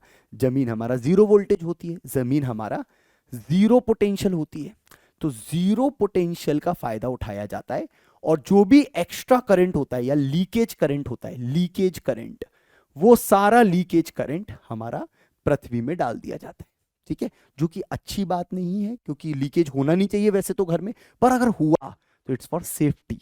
तो सेफ्टी के लिए, ऐसा नहीं होता रहता है, सेफ्टी के लिए लीकेज के लिए रास्ता बना के रखते हैं और सेफ्टी के लिए फ्यूज लगा के रखते हैं। तो आपके सर्किट में तो अभी ये 2 काम की चीज़। आजकल तो बेटा बहुत नई नई चीज़ें आ गई हैं। आजकल तो डायोड्स आ गए हैं, सेमीकंडक्टर्स आ गए हैं, हमें पास सेंसर्स आ गए हैं, बहुत सारी चीज़ें आ गई हैं। पर अभी थोड़ी पुरानी बातें कर रहे हैं क्योंकि 10वीं कक्षा में, तो 10वीं कक्षा के हिसाब से फ्यूज हमें को सेव कर सकता है, बचा सकता है ज्यादा करंट आने से, और करंट के फैल गया, अगर करंट कहीं किसी लोहे के डिवाइस में फैल गया तो अर्थिंग उसको बचा लेती है, अर्थिंग उसका करंट डायरेक्टली जमीन में डाल देती है। तो ये हमारा कुल मिलाकर के एक डिस्ट्रीब्यूशन सर्किट होता है जिसको आपको ध्यान रखना है। इसके ऊपर भी सवाल है कुछ कुछ, देख लेते हैं। नेम टू सेफ्टी डिवाइसेस, जैसा मैंने बोला, फ्यूज हो गया एक तो हमारा, और अर्थिंग हो गया। ठीक है, अर्थिंग और फ्यूज ये दो डिवाइसेस हैं जो हमारे काम आते हैं। डिवाइसेस ना बोल के हम बोल सकते हैं अर्थिंग इज अ प्रोसेस जो हम करते हैं।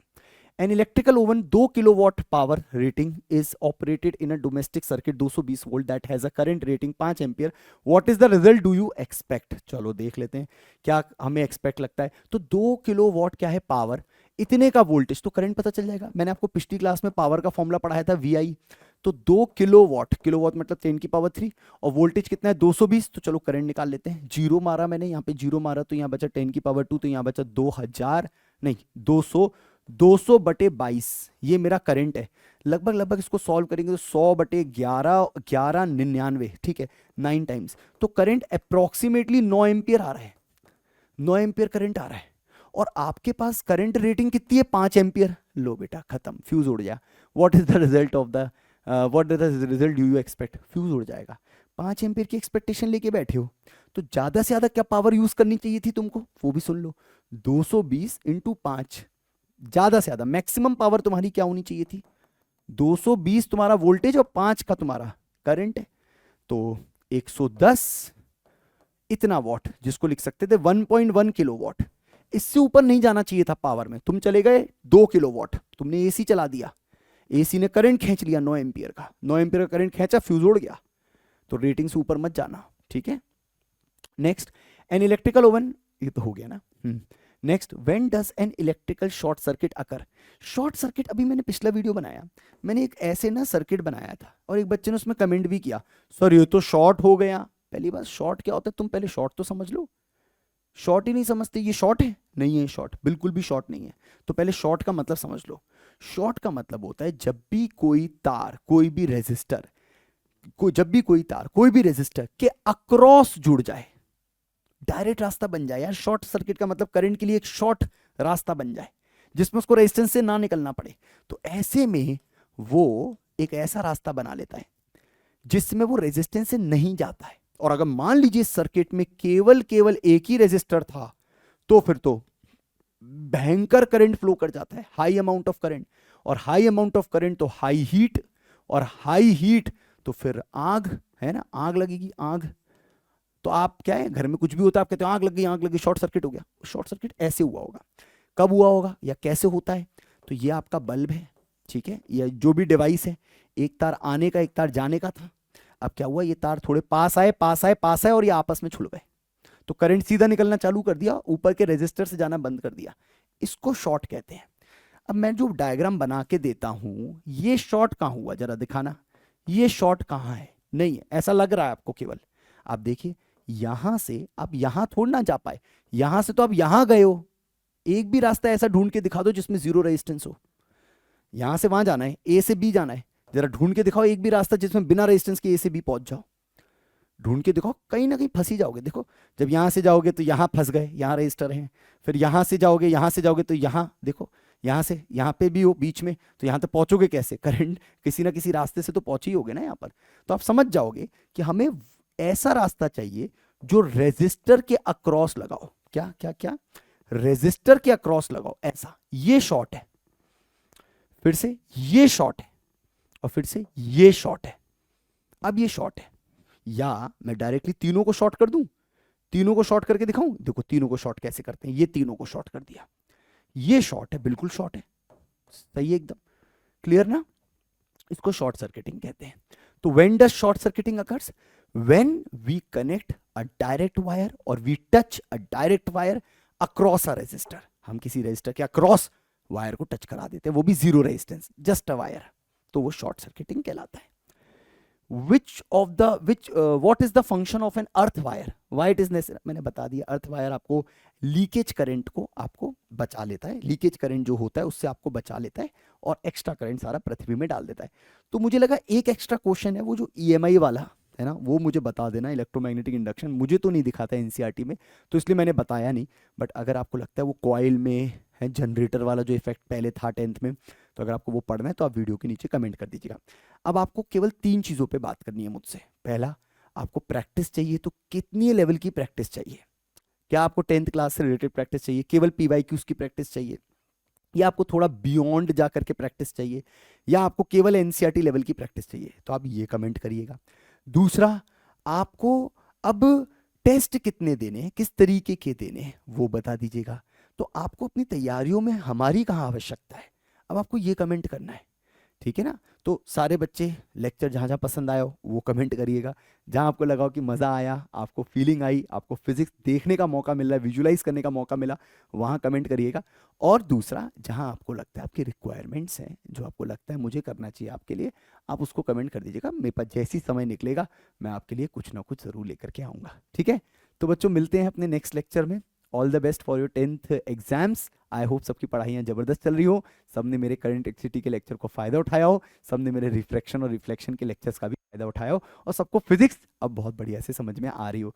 तो इस वीडियो को ज़रूर एंड में लाइक और शेयर कर देना, क्योंकि तुम ये मत करना कि नहीं नहीं सारे बच्चे ना पढ़ लें। लाइक शेयर इसलिए कर देना कि बाकी बच्चों को भी पता चले कि भाई फिजिक्स से डर नहीं लगता है, फिजिक्स एक आसान टॉपिक है, आसान चीज़ है, विजुअलाइजेशन में सुंदर लगती है, देखने में मज़ा आता है। और अब जो फिजिक्स पढ़ रहे हो इसमें तो कुछ कठिन है भी नहीं, आसान सी चीज़ें हैं, ठीक है। तो मिलते हैं नेक्स्ट वीडियो में, अपनी तैयारियां कंटिन्यू रखिए। नेक्स्ट वीडियो क्या होना चाहिए उसके लिए कमेंट जरूर करिएगा। Bye, take care.